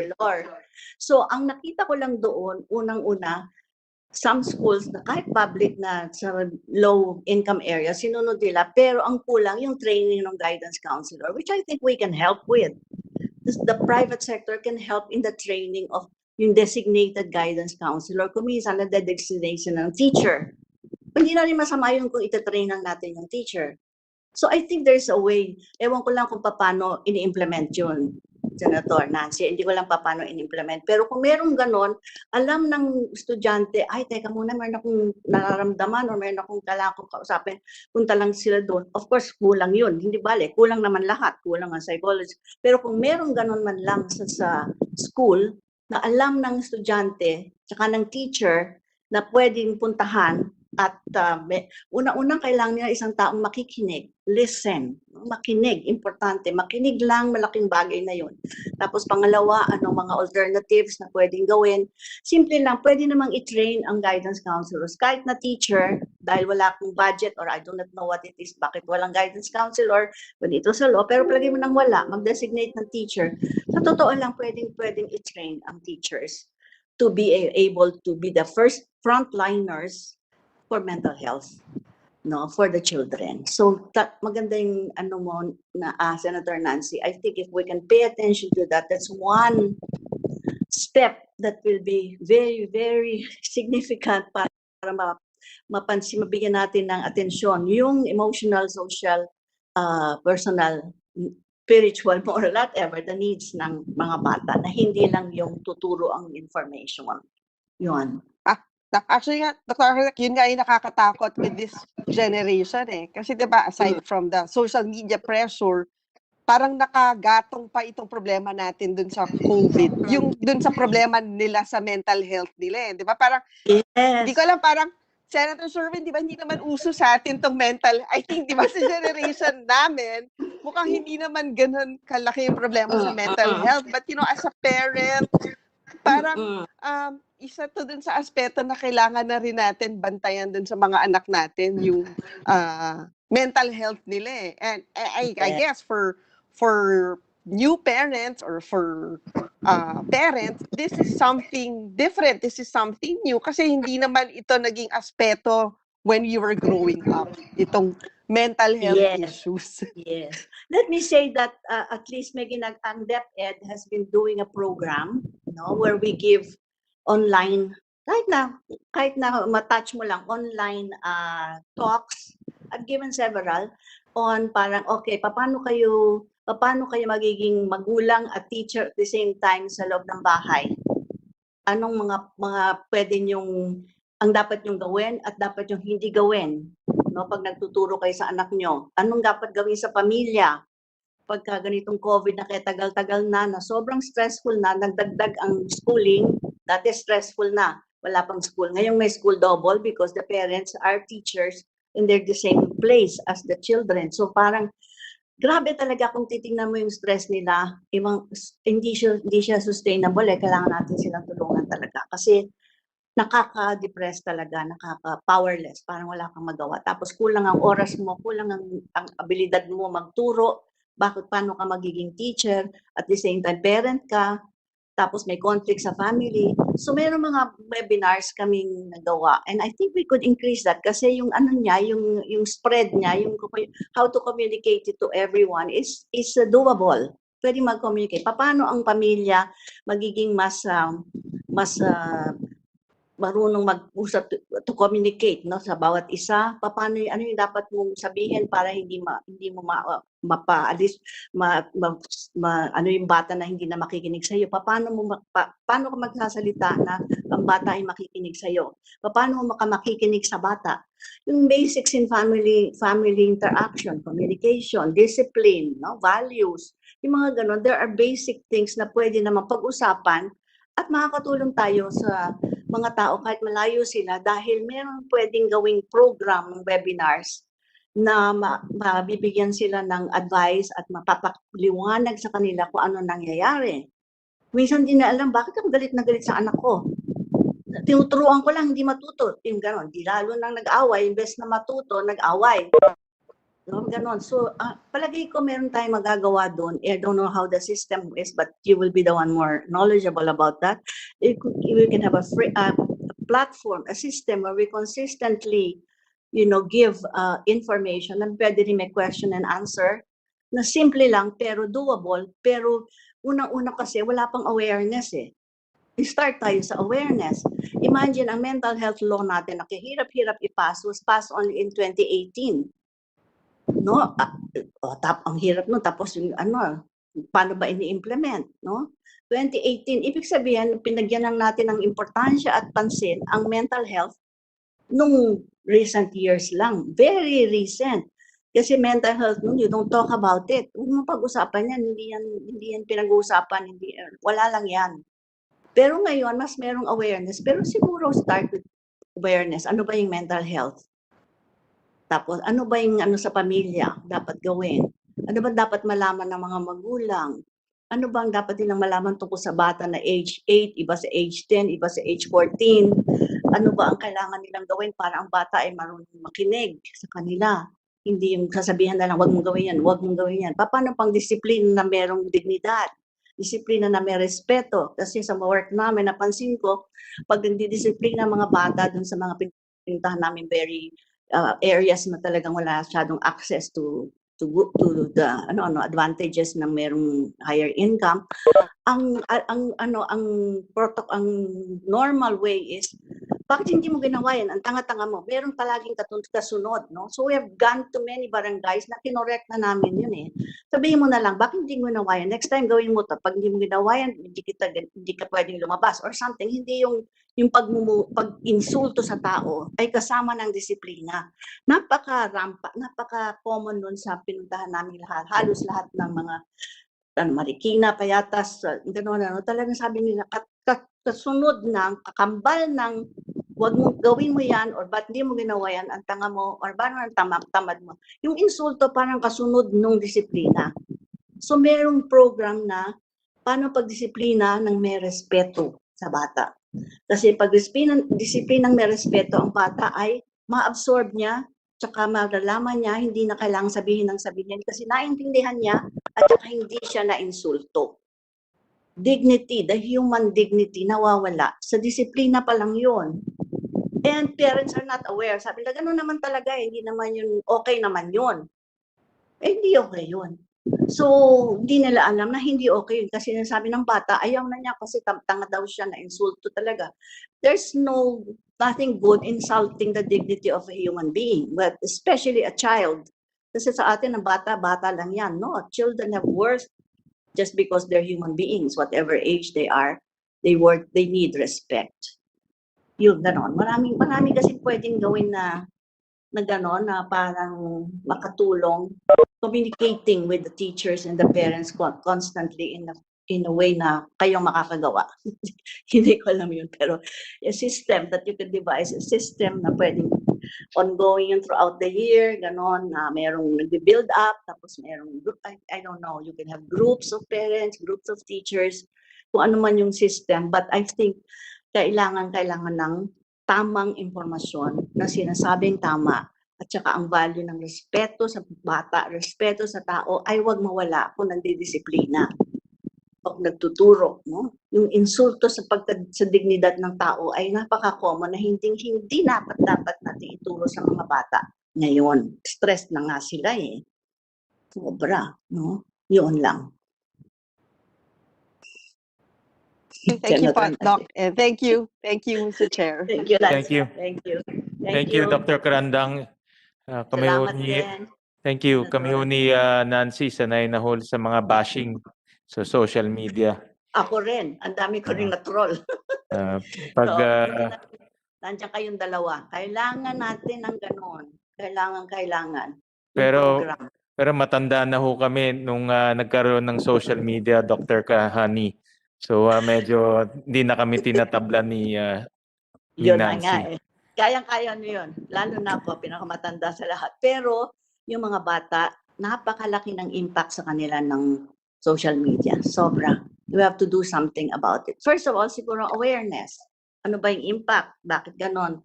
Pwede natin namang umpisahan if you can do a program, we can, come in and be of help to whatever we can. Will be very, very good. I'm so glad that you're having this meeting, and there are two people who are doers. Thank you. Doers. Brave doers. Okay. Thank you, Dr. Hani. Thank you for your inputs, and thank you very much. So with the indulgence of Senator Binay, I'll jump to another topic, the topic of assessment, and we go back to DepEd regarding assessment. And since the first semester of the school year has been completed, or we just passed the first semester, have we conducted any assessment on whether our learners are indeed learning? And we recognize Yusek Dads. I think he's the one assigned to this topic of assessment. Thank you very much, Senator Win. Good afternoon, Senator Nancy and the rest of the senators around and the other resource persons. Let me share my screen, pa. Permission to.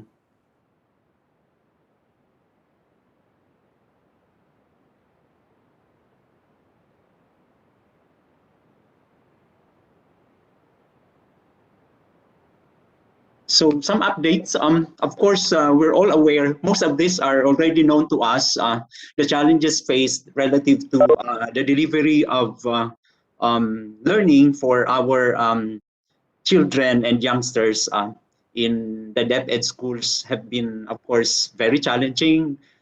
Pupils and students have experienced long period of disengagement from learning tasks. When we opened the school year last October 5, it was almost like 7 months that many of the learners did not have time to engage themselves in any form of learning, especially in the public schools. Learners did not also have same resources for home-based learning. And we developed the MELCS-based quality learning materials within very tight timelines. We attempted to provide support to learners and families under strict social distancing protocols. And of course, assessing home-based learning is really also a challenge for us. So we feel that the indicator that we can use to determine whether the learners were able to learn are their grades. And we have data for the first quarter. We have not been able to gather data for all the regions, but essentially, Mr. Chair, from the regions that reported, Region 7 has data now, 99.70% of their learners also had passing grades.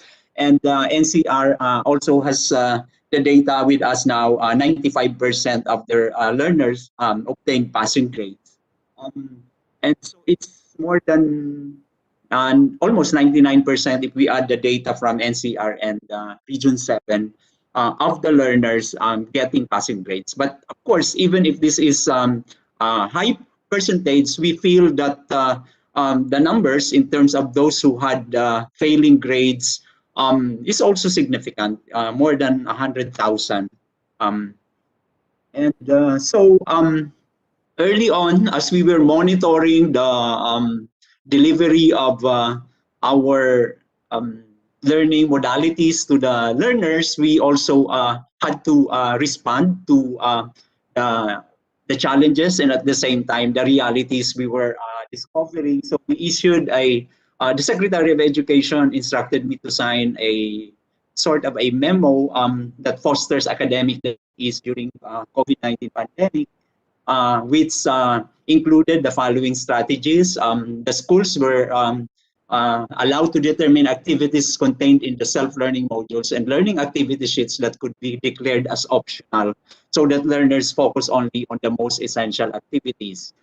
Also, additional learning activity sheets were made available for the past learners who needed enrichment activities. We also provided an instruction that the succeeding quarters, the learning tasks in the SLMs and other learning materials were streamlined to ensure that learning development was manifested and that activities sufficiently covered the learning competencies leading to mastery. Schools were also encouraged to put premium on the instructional management tasks of teachers in their workload or assignment. Support for the mental health and socio-emotional well-being of teachers, learners, and their parents or learning facilitators were expanded by organizing group wellness sessions and the like. Time allotment for the completion and submission of activity sheets or tasks of learners was also reconsidered, and learners and home learning facilitators found to be experiencing difficulties were provided with additional support by the teachers or the learning support aides, which DepEd allowed to be hired. And the strategies included also the use of our external stakeholders and partners to provide much needed support like materials, equipment, mechanisms, among others, to help teachers, learners, and parents in addressing the challenges in distance and home-based learning. Examples are provision of solar lamps to unenergized homes, study tables, electronic gadgets, prepaid internet cards, school supplies, and other logistical support. And it was also very evident that in almost all areas, coordination with barangay or purok officials on matters related to child safeguarding and child protection was strengthened. And we hope that the academic initiatives would have somehow enabled the learners and the learning facilitators to navigate through the challenges of the new normal in the teaching and learning process and to make necessary adjustments throughout the school year. And just yesterday, the DepEd Order number 12 was also issued implementing interventions that will hopefully bridge the identified learning gaps. And in effect, the school year was also adjusted because we feel that at the middle of the school year, we really have to spend more time looking at how we can ensure that every child will be provided the support and the opportunity to learn. We also believe that we cannot really pass all learners without them exerting effort. So we are giving them opportunities to catch up in terms of submission of the outputs expected of them to demonstrate that they are truly learning. As we continue to monitor the learning continuity, the identified learning gaps are of course attributable to reduced academic opportunities at home and substantial loss of live contact with teachers. And we understand that one of the most consequential features of learning gaps is the possibility that if it's really unaddressed, it may compound over time and cause devastating reversal in education gains, as already pointed out by the experts today and even last time. And so we issued the guidelines in implementing the intervention and remediation activities for bridging identified learning gaps. And so between Q2 and Q3, that means between yesterday until March 22, learners will undergo intervention and remediation activities based on their unique learning needs. These activities shall be indicated in the home learning plan, which must be prepared by the teachers with the assistance of the assigned learning support aides. Teachers will attend, of course, on the third week, teachers will attend a professional development program through an in-service training that will be organized by the school. And simultaneously, during this period, learners will focus on non-academic activities in the nurturance of their physical and socio-emotional well-being through the activities that will be suggested by the teachers. And prior to the implementation of these activities, we expect that the individual monitoring plan, formative assessments, portfolio of learning outputs, performance tasks, participation in synchronous discussions and testimonies of parents and learning support aides would also be reviewed by the teachers as basis for their plans. And the home learning plan will primarily focus on the completion of unfinished tasks and allow for redoing of previous learning tasks that receive low scores or ratings, this time integrating specific and constructive feedback from the teacher. Those learners who have shown mastery of the lessons will also be provided with a home learning plan that will allow them to work on more challenging tasks such as open-ended, real-world problem solving and inquiry-based activities, special interest pursuits embedded or tangential to the curriculum, reading text with more complex sentences, structures, and vocabulary, and other accelerated learning tasks to sustain their motivation and interest. Teachers with the assistance of learning support aides must maximize the period of interventions to provide efficient and effective instructional support by constantly communicating with learners and parents and guardians about the learning outputs through any possible means of communication, such as phone call, SMS, online chat, or even home visitation as may be allowed in the locality, subject to the prescribed health and safety protocols. Teachers must prepare home learning tasks with the best interest of learners in mind to help learners become better by bridging identified learning gaps between their current performance and the required learning competencies. Teachers must set realistic expectations and use their professional judgment to strike a balance between what is effective and what is feasible to accomplish in the 2-week period.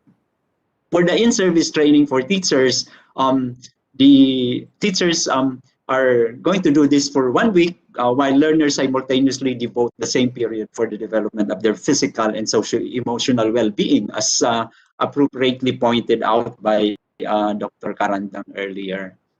The week-long inset must aim to brainstorm on the gains and challenges in the implementation of the basic education learning continuity plan, particularly the learning delivery modalities adopted by the school, revisit the strategic direction of the school in the context of the BELCP, plan for innovative approaches and strategies to make learning more effective, devise ways and techniques to help teachers enhance work-life balance, and renew one's commitment and passion for teaching. The inset may be done through a webinar. Schools located in areas where there is no or very low risk of exposure to COVID-19, as declared by the IATF and LGU, may be allowed to have the program or the training conducted on a face-to-face modality as long as they observe stringent health and social distancing protocols. And in addition to that, our strand is also undertaking a research on innovative practices in implementing multiple distance learning delivery modalities during the time of COVID-19 with the following objectives: to look into the innovative practices being implemented by schools and teachers to address the challenges while offering basic education services via multiple distance learning delivery modalities, MDLDM, during this time of pandemic. And the other objective is to measure the extent of stakeholders' participation in MLDM, as well as the adjustments, coping mechanisms that learners, parents, school heads, teachers, and LGUs are currently undertaking in implementing distance learning modalities or platforms. And the questions, the research questions we have agreed to pursue would be: what aspects of the distance learning delivery modalities implementation provided a sense of fulfillment to the following stakeholders: the learners, the teachers, the school heads, the parents, and the local government officials? What innovative practices in the aspects of pedagogy, managing learning platforms, assessment of learning, collaboration or engagement of stakeholders, and fostering of self-learning were implemented to ensure that all learners are engaged in the lessons during this time of pandemic? What aspects of the policy guidelines issued by the department, the central office, were helpful in enabling teachers and school heads to innovate while implementing MDLDM for school year 2020-2021? The next question would be on the challenges that were met in implementing the delivery modalities and the measures introduced to address the challenges. The next thing is on the national assessment programs to support the implementation of the Basic Education Learning Continuity Plan. We are just reporting that the Bureau of Education Assessment has developed a computer-based testing in collaboration with the ICTS of the Department of Education for our computer-based English proficiency test that is administered to teacher applicants. Where this is an ongoing activity, and there's a continuous clientele services being provided by BEA in terms of administering the PEPT for walk-in examinees whose ages range from 15 to 64 years old.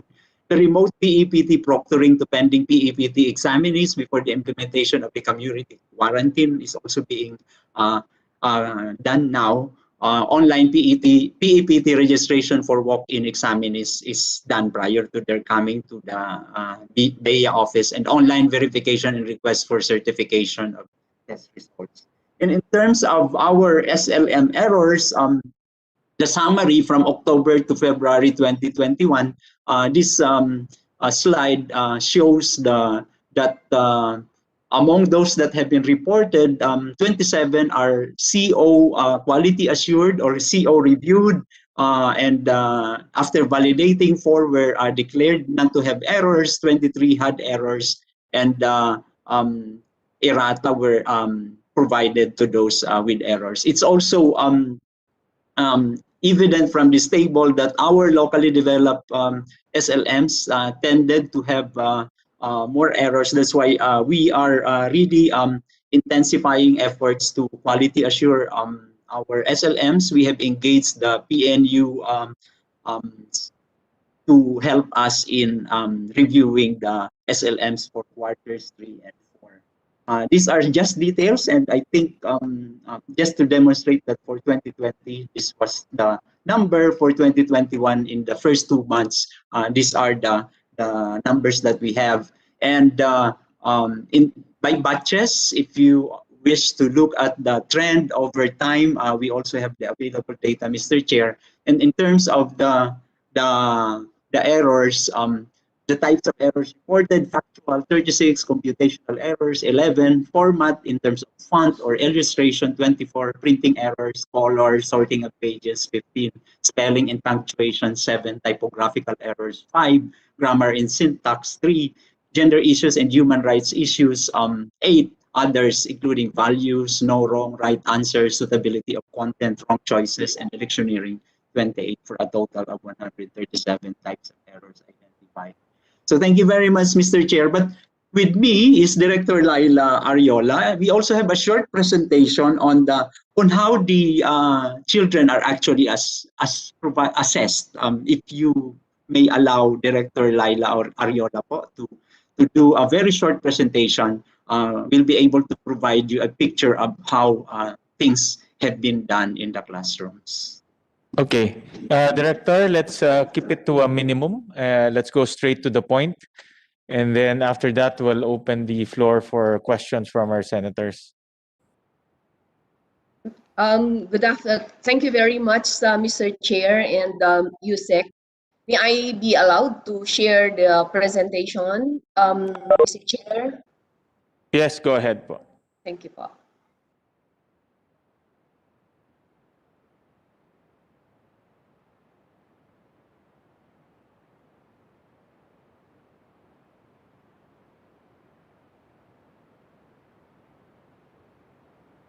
May I please ask if the presentation is already shown, Mr. Chair? Yes, we can see it. So good afternoon, Mr. Chair, and to everybody.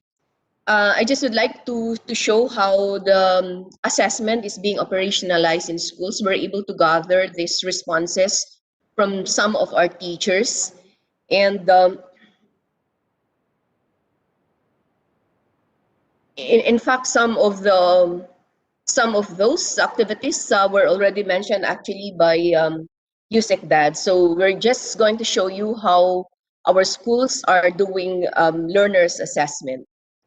So that in order for us to limit the number of activities that are or tasks that are being asked of our learners, then our schools are actually using the integrated approach. And it is noted here that our schools are actually, particularly our learners, are actually provided clear instructions. In fact, there's even a letter that in some schools, there are letters that are being sent by our teachers to our students for them to be guided on how they go about the activities or the tasks that are asked of them. So with utmost consideration of the students' abilities and home learning situations, encouragement and support are provided through open communication lines, through social media, text messages, phone calls, and in schools where I visited, they even tried to do home visits where it's actually available or permitted. I mentioned this earlier that clear instructions are provided. In fact, there are guidelines that are provided by our schools to our school children, and these guidelines is not only rendered for our or meant for our students, but also for their parents. In the schools that provided as feedback, there's even such a thing as parent-teacher agreement, where schools make sure that they maintain strong connection and commitment with parents, and that they're very much involved in the different activities of their own children. And then there are also resource organizers that are being asked of learners to be accomplishing, and the learners are actually trained on how to track their own progress. And this is very much important, especially so in the formative assessment that are being administered, or yes, to the learners. The teachers are also asked to be providing immediate feedback, so that when the results of formative assessments are being retrieved, when portfolios are with them, then teachers are always given the chance to be looking at the outputs of the learners, and from their observations, feedback are always provided to learners and that of their parents.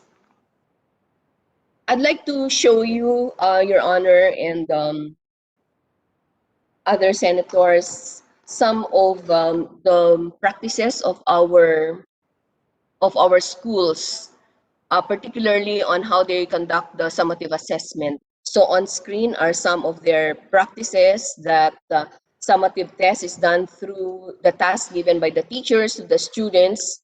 It can be a written output, it can be a performance output, and this is provided within the 2-week period.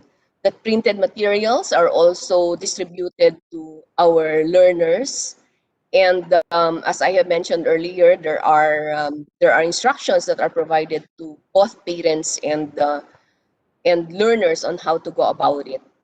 And then students with internet access are allowed to submit their output via online or through FB Messenger or through email. And students' output, which are not received by the teacher, were communicated through phone calls, SMS, or FB Messenger for feedbacking, or for students to be assisted in accomplishing their tasks. So it's really necessary for our teachers to be tracking also the submission of our learners. And then there are schools also that created chat rooms to monitor the learners' progress. Parents and knowledge bearers were capacitated with the necessary knowledge to ensure that the learnings being passed on is on educative value, that the material and equipment for the preparation of modules are also provided, that instructional support to learners is also provided through phone calls, and I mentioned earlier about this. Home visitation, I mentioned already about group chat. Home visitation is also done following the IATF protocols. That parents and guardians are given technical assistance to capacitate them in guiding and helping their children in their lessons. So you'll see that there's really a need to establish strong collaboration between the school and that of the home. And then teachers were also supervised on how they follow activities of the learners, and this is done by our school heads, by our education program supervisors, public school supervisors, who are actually in charge of instructional supervision. I mentioned about the instructional support that's extended to learners by parents already. The technical assistance that's readily given also to any problems raised by parents with regards on how they could help their children.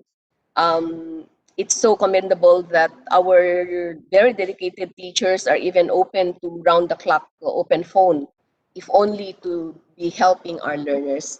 And of course, aside from the modules and the learning activity sheets distributed to learners, textbooks are also provided them, reading materials, supplementary reading materials, supplementary materials are also provided to our learners.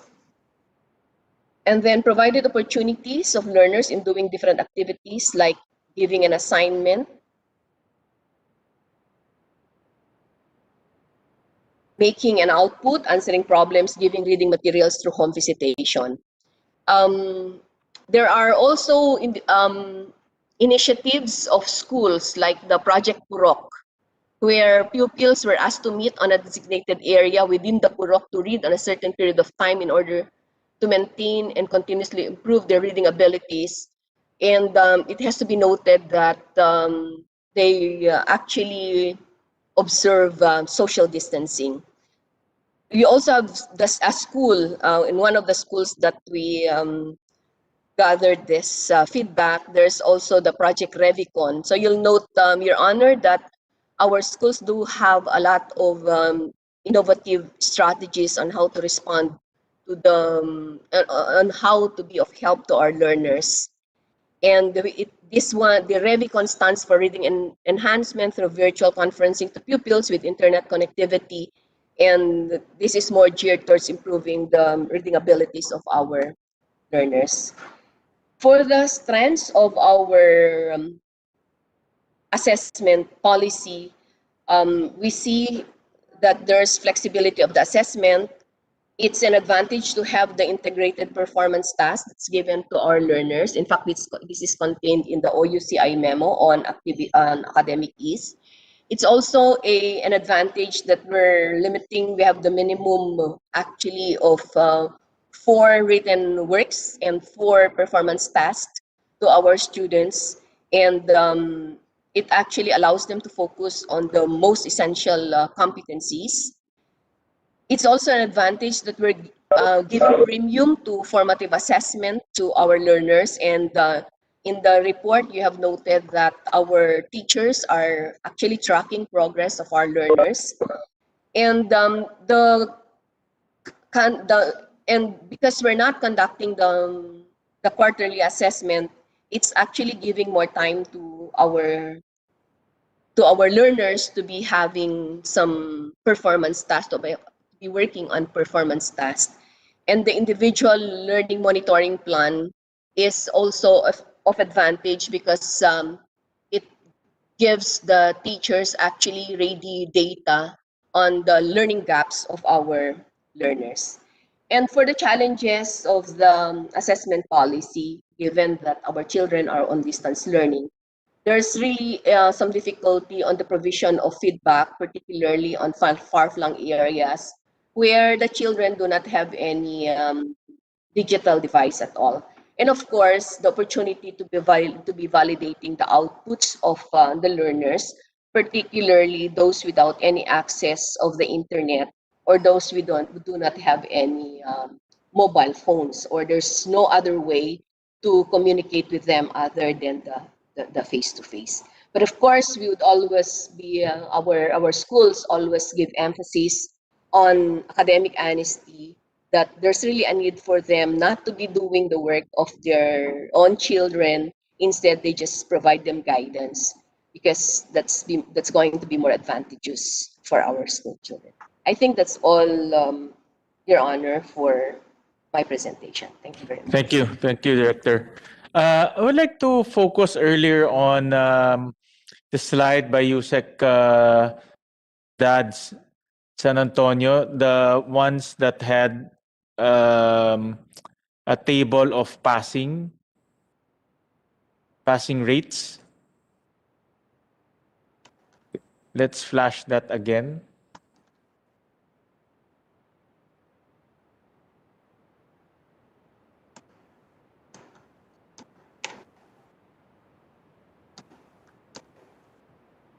Will I reshare that portion or?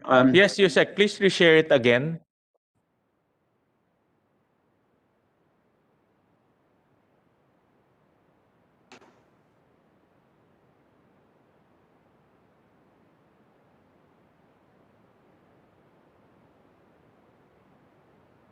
Page 4.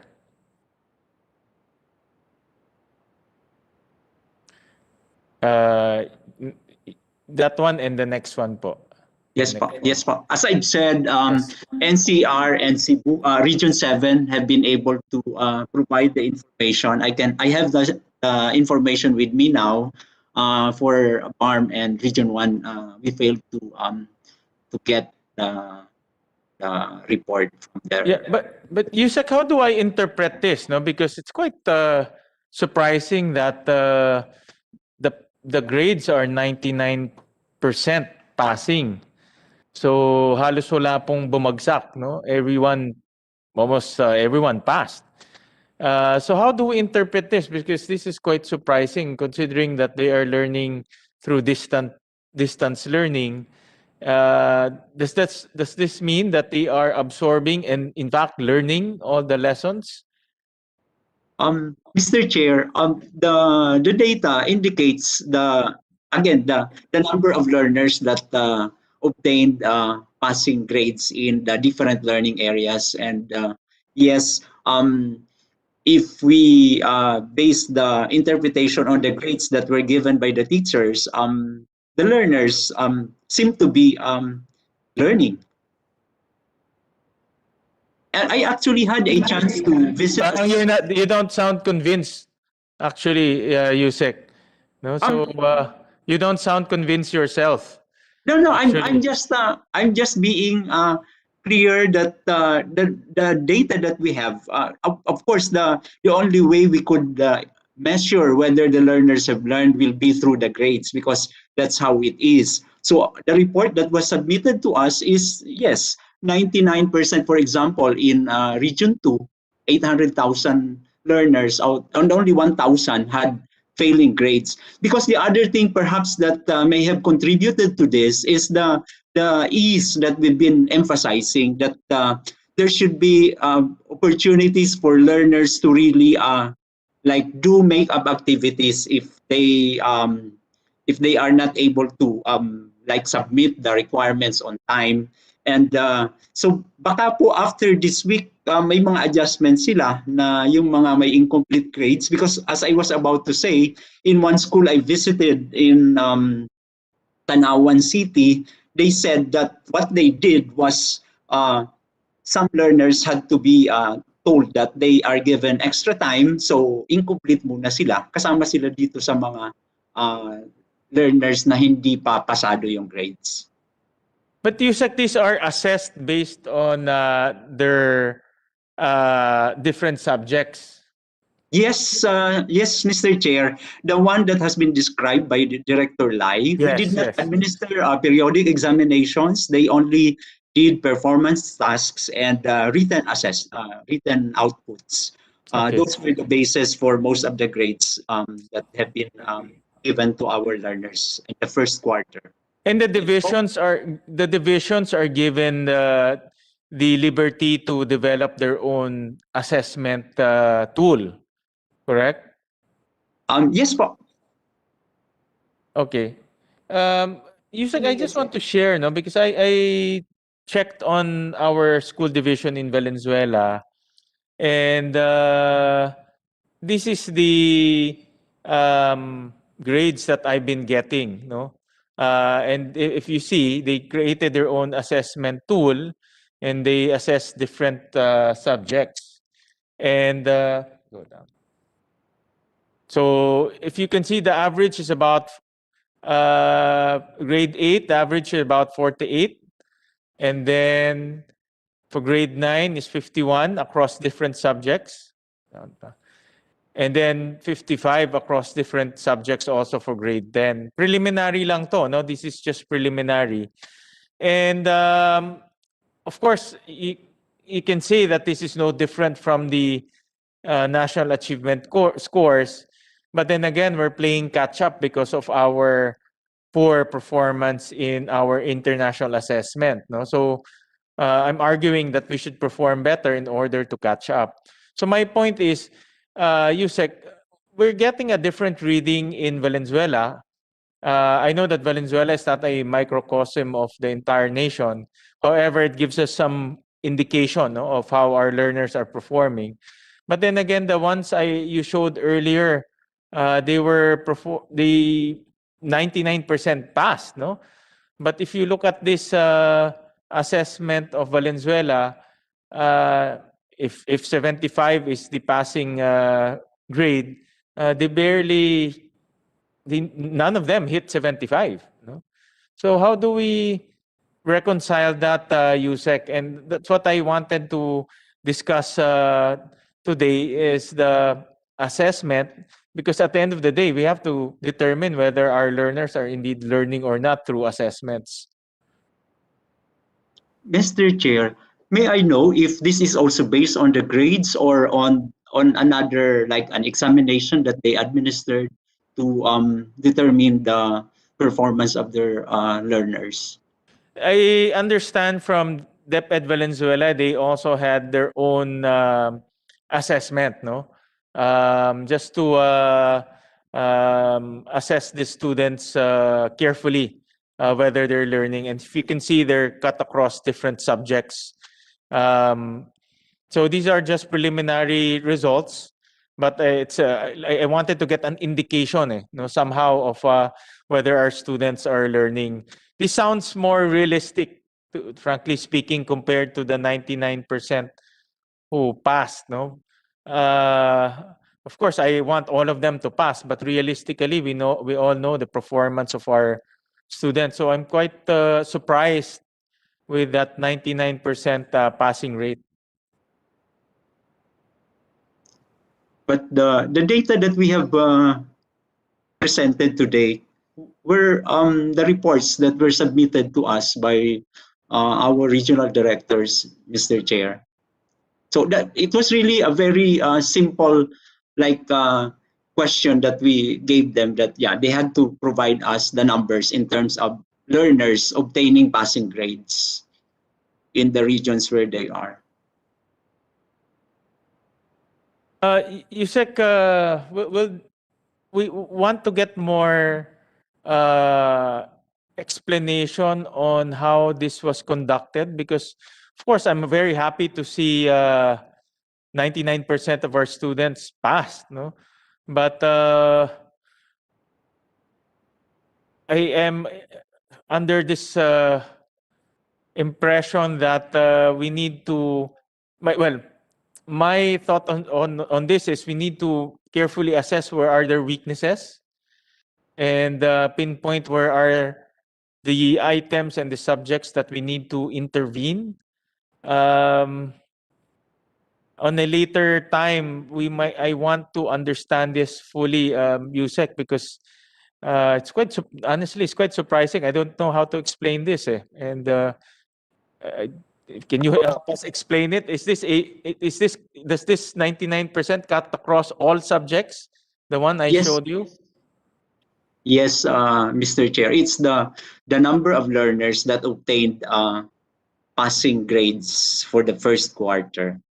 Yes, we would be happy to look deeper into this as well, Mr. Chair. And in fact, the primary reason why we really propose that additional period for bridging learning gaps, and at the same time reinforcing the gains of those who have been able to demonstrate mastery, be provided at the middle of the school year. With your permission, Yusek, will Mr. Benjo Basas has a reaction, so we recognize Mr. Basas. Magandang hapon po, Mr. Chair, and of course, Yusek Vlogs. No? Ito po may kagaya po dito no, sa pinapresent ng DepEd. Noon po kasi earlier this year, pinagit na rin naman nila na 99.37% po na kompleto ng LAS. That means 99.37% po ng ating mga learners sa buong Pilipinas ang nakapagsumite ng kumpletong mga sagot doon sa ating mga modules. At gaya po ng sinabi po namin, hindi po kami naniniwala doon at hindi po namin alam kung bakit, and with our own survey at namalabas po ay napakaliit naman talaga. Ito pong ginawa po ng DepEd ngayon na nilabas po kahapon na memorandum tungkol po yung DepEd Order number 12 tungkol po supposedly dito sa mga interventions kung talagang ganito po at almost 100% pala yung ating mga yung grades ng mga bata kasi po ang these grades are actually indication of the learning supposedly of the learning of our children. Kung ganito naman po pala kaganda, bakit pa po kailangan nating mag-extend? Bakit pa kailangan natin ng remediation? Bakit pa kailangan natin ng interventions po intervention na gagawin po ng ating mga guro sa panahon na supposedly yung mga bata natin ay nasa academic break. Yun po yung masakit po sa amin binibigyan po natin ng premium, which is tama rin lang naman kanina na-discuss na po yan ng mga eksperto yung mga bata para makapagpahinga, pero parang hindi naman natin binibigyan ng kahit kaunting konsiderasyon naman yung ating mga guro. So with due respect po dito sa pinapresent po na ito ng Department of Education, meron lamang actually Mr. Senator I have prepared po slides composed of 7 slides, pero baka hindi na rin po basically yung binanggit ko po na aming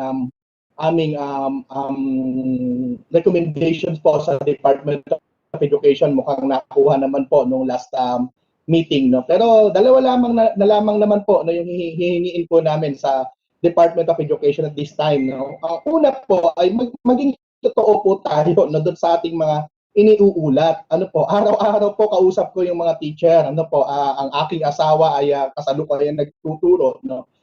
Meron po kaming mga kahit tignan niyo po yung aking Facebook araw-araw may kausap po akong principal, may kausap po akong teacher, pumupunta po ako sa mga eskwelahan and meron po kaming meetings sa online Ibig sabihin hindi naman po magsisinungaling itong mga kausap ko na to pero bakit po ganoon? Yung mga kausap kong teacher parang hindi reflective yung kanilang mga sentiments o yung kanilang mga revelations doon sa mga nailalabas ng ating Department of Education dito po sa media, dito po sa larangan po ito ng Senado. Again po, inuulit po namin, sana ang DepEd po, sa lahat po ng ulat ay maging totoo. Kunin po natin yung katotohanan. Well, in fact, maaring totoo po itong 98.70% sa Calabarzon. Maaring totoo din po yung 99.74 sa Caraga. Pero supposedly, sinusukat nga yung learning natin doon sa MELCs, pero hindi po ito talaga yung nakikita po natin na results batay po sa ating mga pinag-uusapan and lastly secondly ito na rin po yung last dalawa lang po sabi ko sana naman po kami po kailangan pa po naming laging makiusap na yung Department of Education samantalang kinikilala po namin yung pakikipag-usap na engagements niya sa lahat po lahat parents even children NGOs LGUs, business sectors, pero lahat na po ng stakeholders ay kinausap ng DepEd mapera sa isa, yung frontliners niya mismo. At yan po yung ating mga guro. So sana naman po ay bigyan naman po ng espasyo ng Department of Education sa consultation niya yung ating mga teacher. Yun lamang po at maraming salamat sa pagkakataon Mr. Senator. Thank you, Benjo.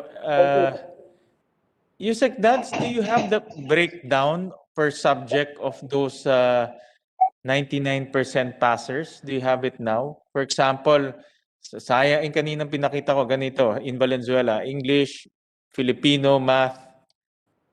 Do you have that type of breakdown for those 99% passers? I don't have it with me now, Mr. Senator. What was submitted to us were reports by division in terms of the number of those who got passing grades.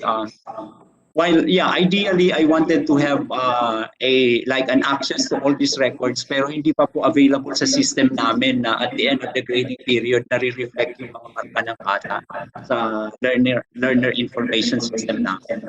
Yeah. Well, Yusek, medyo sumakit yung ulo ko because I was trying to reconcile the 99% and the 40-50% of Valenzuela. But Mr. Chair? yes, Senator Nancy. Mr. Chair, question lang. Yung 99% na grade, it's not the normal way na 99%, right? Mr. Chair? Go ahead, Yusek Dads. Ang percent po dito, yung number of percent of learners that obtained passing grade, it's not the grade. Tapos it's not the grade. It's not the grade.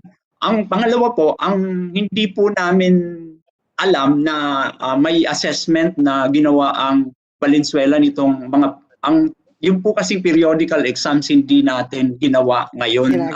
Kasi hindi siya pwedeng ma-administer in a very reliable way. So inalis po natin sa grading system yung periodical test. So ang ginamit lang pong basihan sa pagmamarka ng mga bata ay performance tasks at mga written outputs. At using the two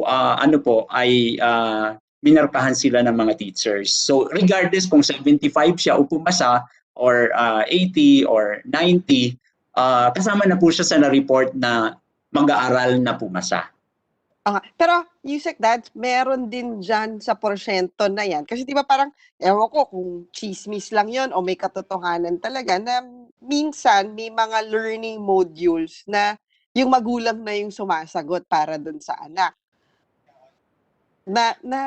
Naimbisigahan niyo na ho ba kung may katotohanan yung mga ganyang usapin na may mga biroan na nga na baka dapat nga daw si nanay ang ibigyan ng medal at hindi daw yung anak kasi kadalasan daw sila yung sumasagot dun sa mga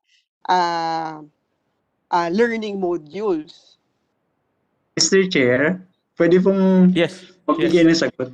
Una po, kahit po bago nagsimula ang pasukang 2020-21, kasama na po yan sa mga apprehensions. And we were very clear that this school year, since home-based siya, is also the best time to teach honesty to our own children. So, hindi po talaga, this is something that is beyond the control of the Department of Education. If the parents would want to develop cheats, then hindi na po namin yun masusolusyonan. At sabi nga po ni Ma'am Liling, ay hindi naman pwedeng pilitin natin na maging honest yan o mag-comply lahat ng bata. So yun talaga po ang palaging pinapaliwanag naman namin in the past, that the kind of learning that the kids will have will also depend on the way we are able to make them engage in the learning tasks. At malaki po ang papel ng parents. Pero po kung ang parent na ang gagawa, ay napaliwanag na po namin na while we are really discouraging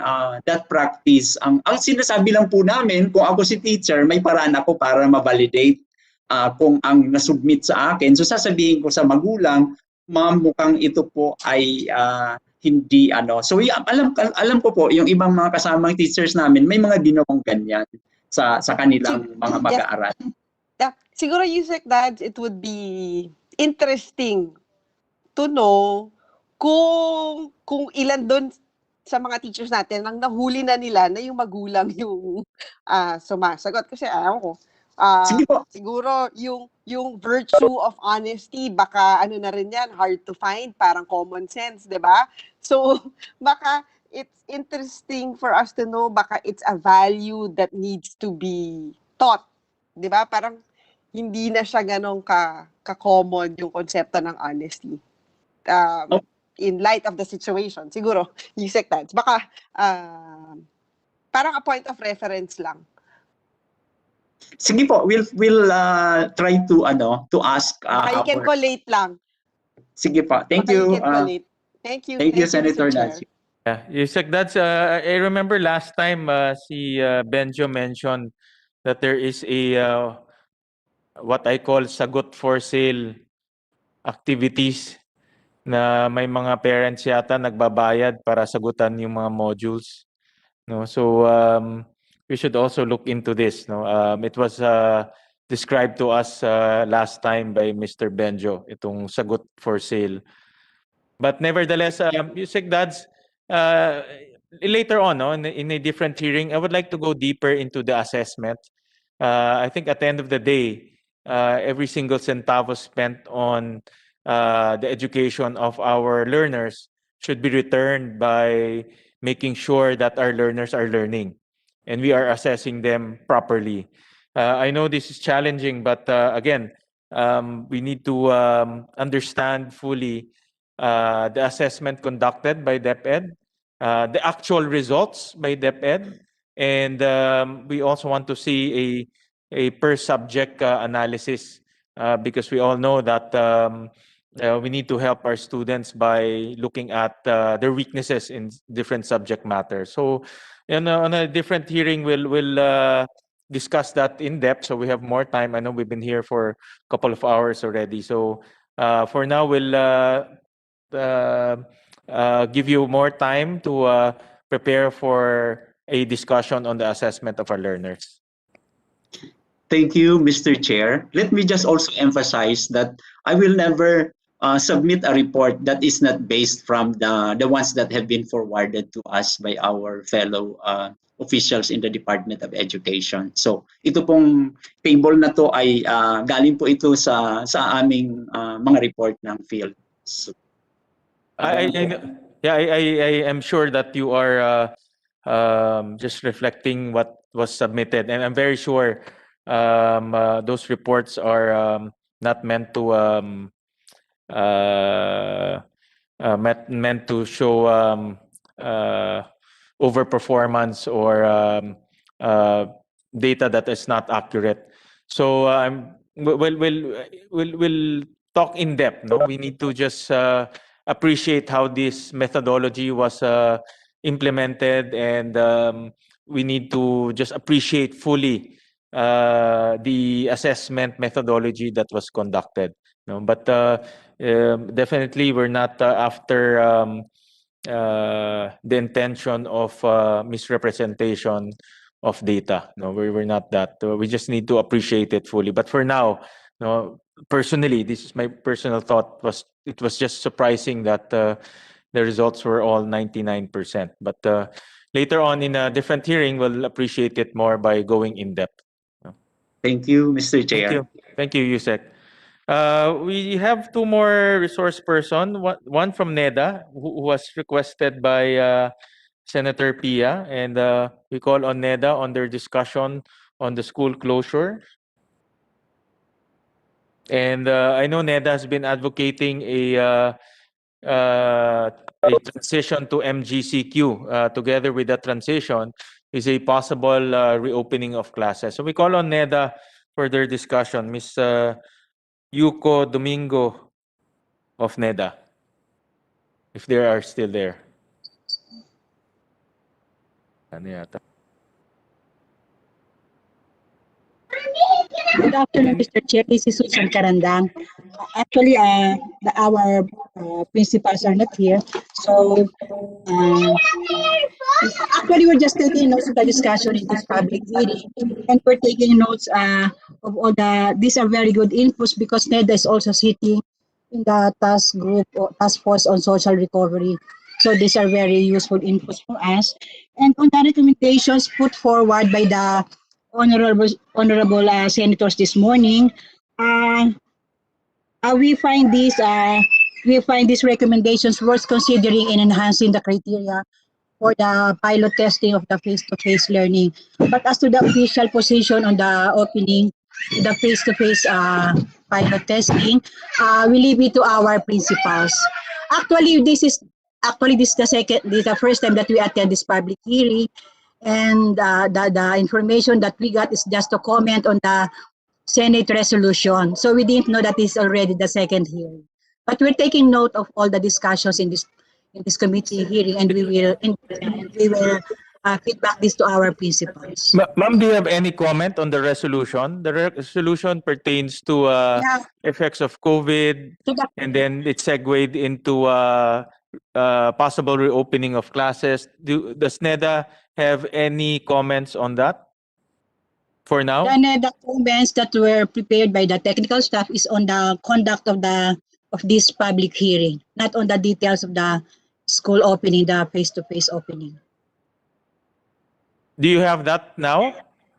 The effects? It's still with our principals for their clearance. Sige, please submit to us. We will communicate it to you as soon as this is signed. Okay, please submit to us those position papers. We will definitely have another round of hearings. This is an ongoing concern. Therefore, the hearings will be ongoing also. So thank you very much. Mr. Chair. Thank you, Mr. Chair. Yes. So we have covered all our resource persons. Mr. Salik, is he of BARM? Okay, I think he's not available now. Senator Nancy, any more issues to cover?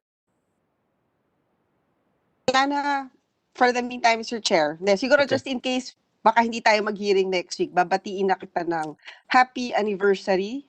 Dahil yung, para mga ganitong panahon tayo nag-hearing bago tayo mag-quarantine, Mr. Chair. Yes, that fateful hearing that shocked the entire Senate. That was the time we were both advised to go on self-quarantine. I think that was the same time, March rin yun, Sen. Yes, at hindi pa rin natin napagpatuloy yung...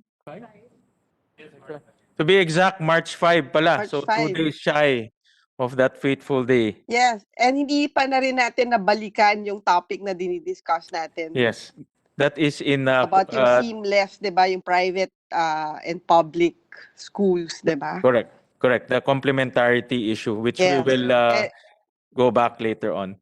And siguro yung aspeto na yun nagkaroon ng bagong dimension in light of COVID, yung complementary nila in light of the new normal.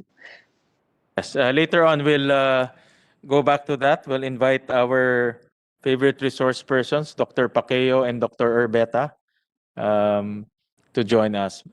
But right now, we will suspend this hearing.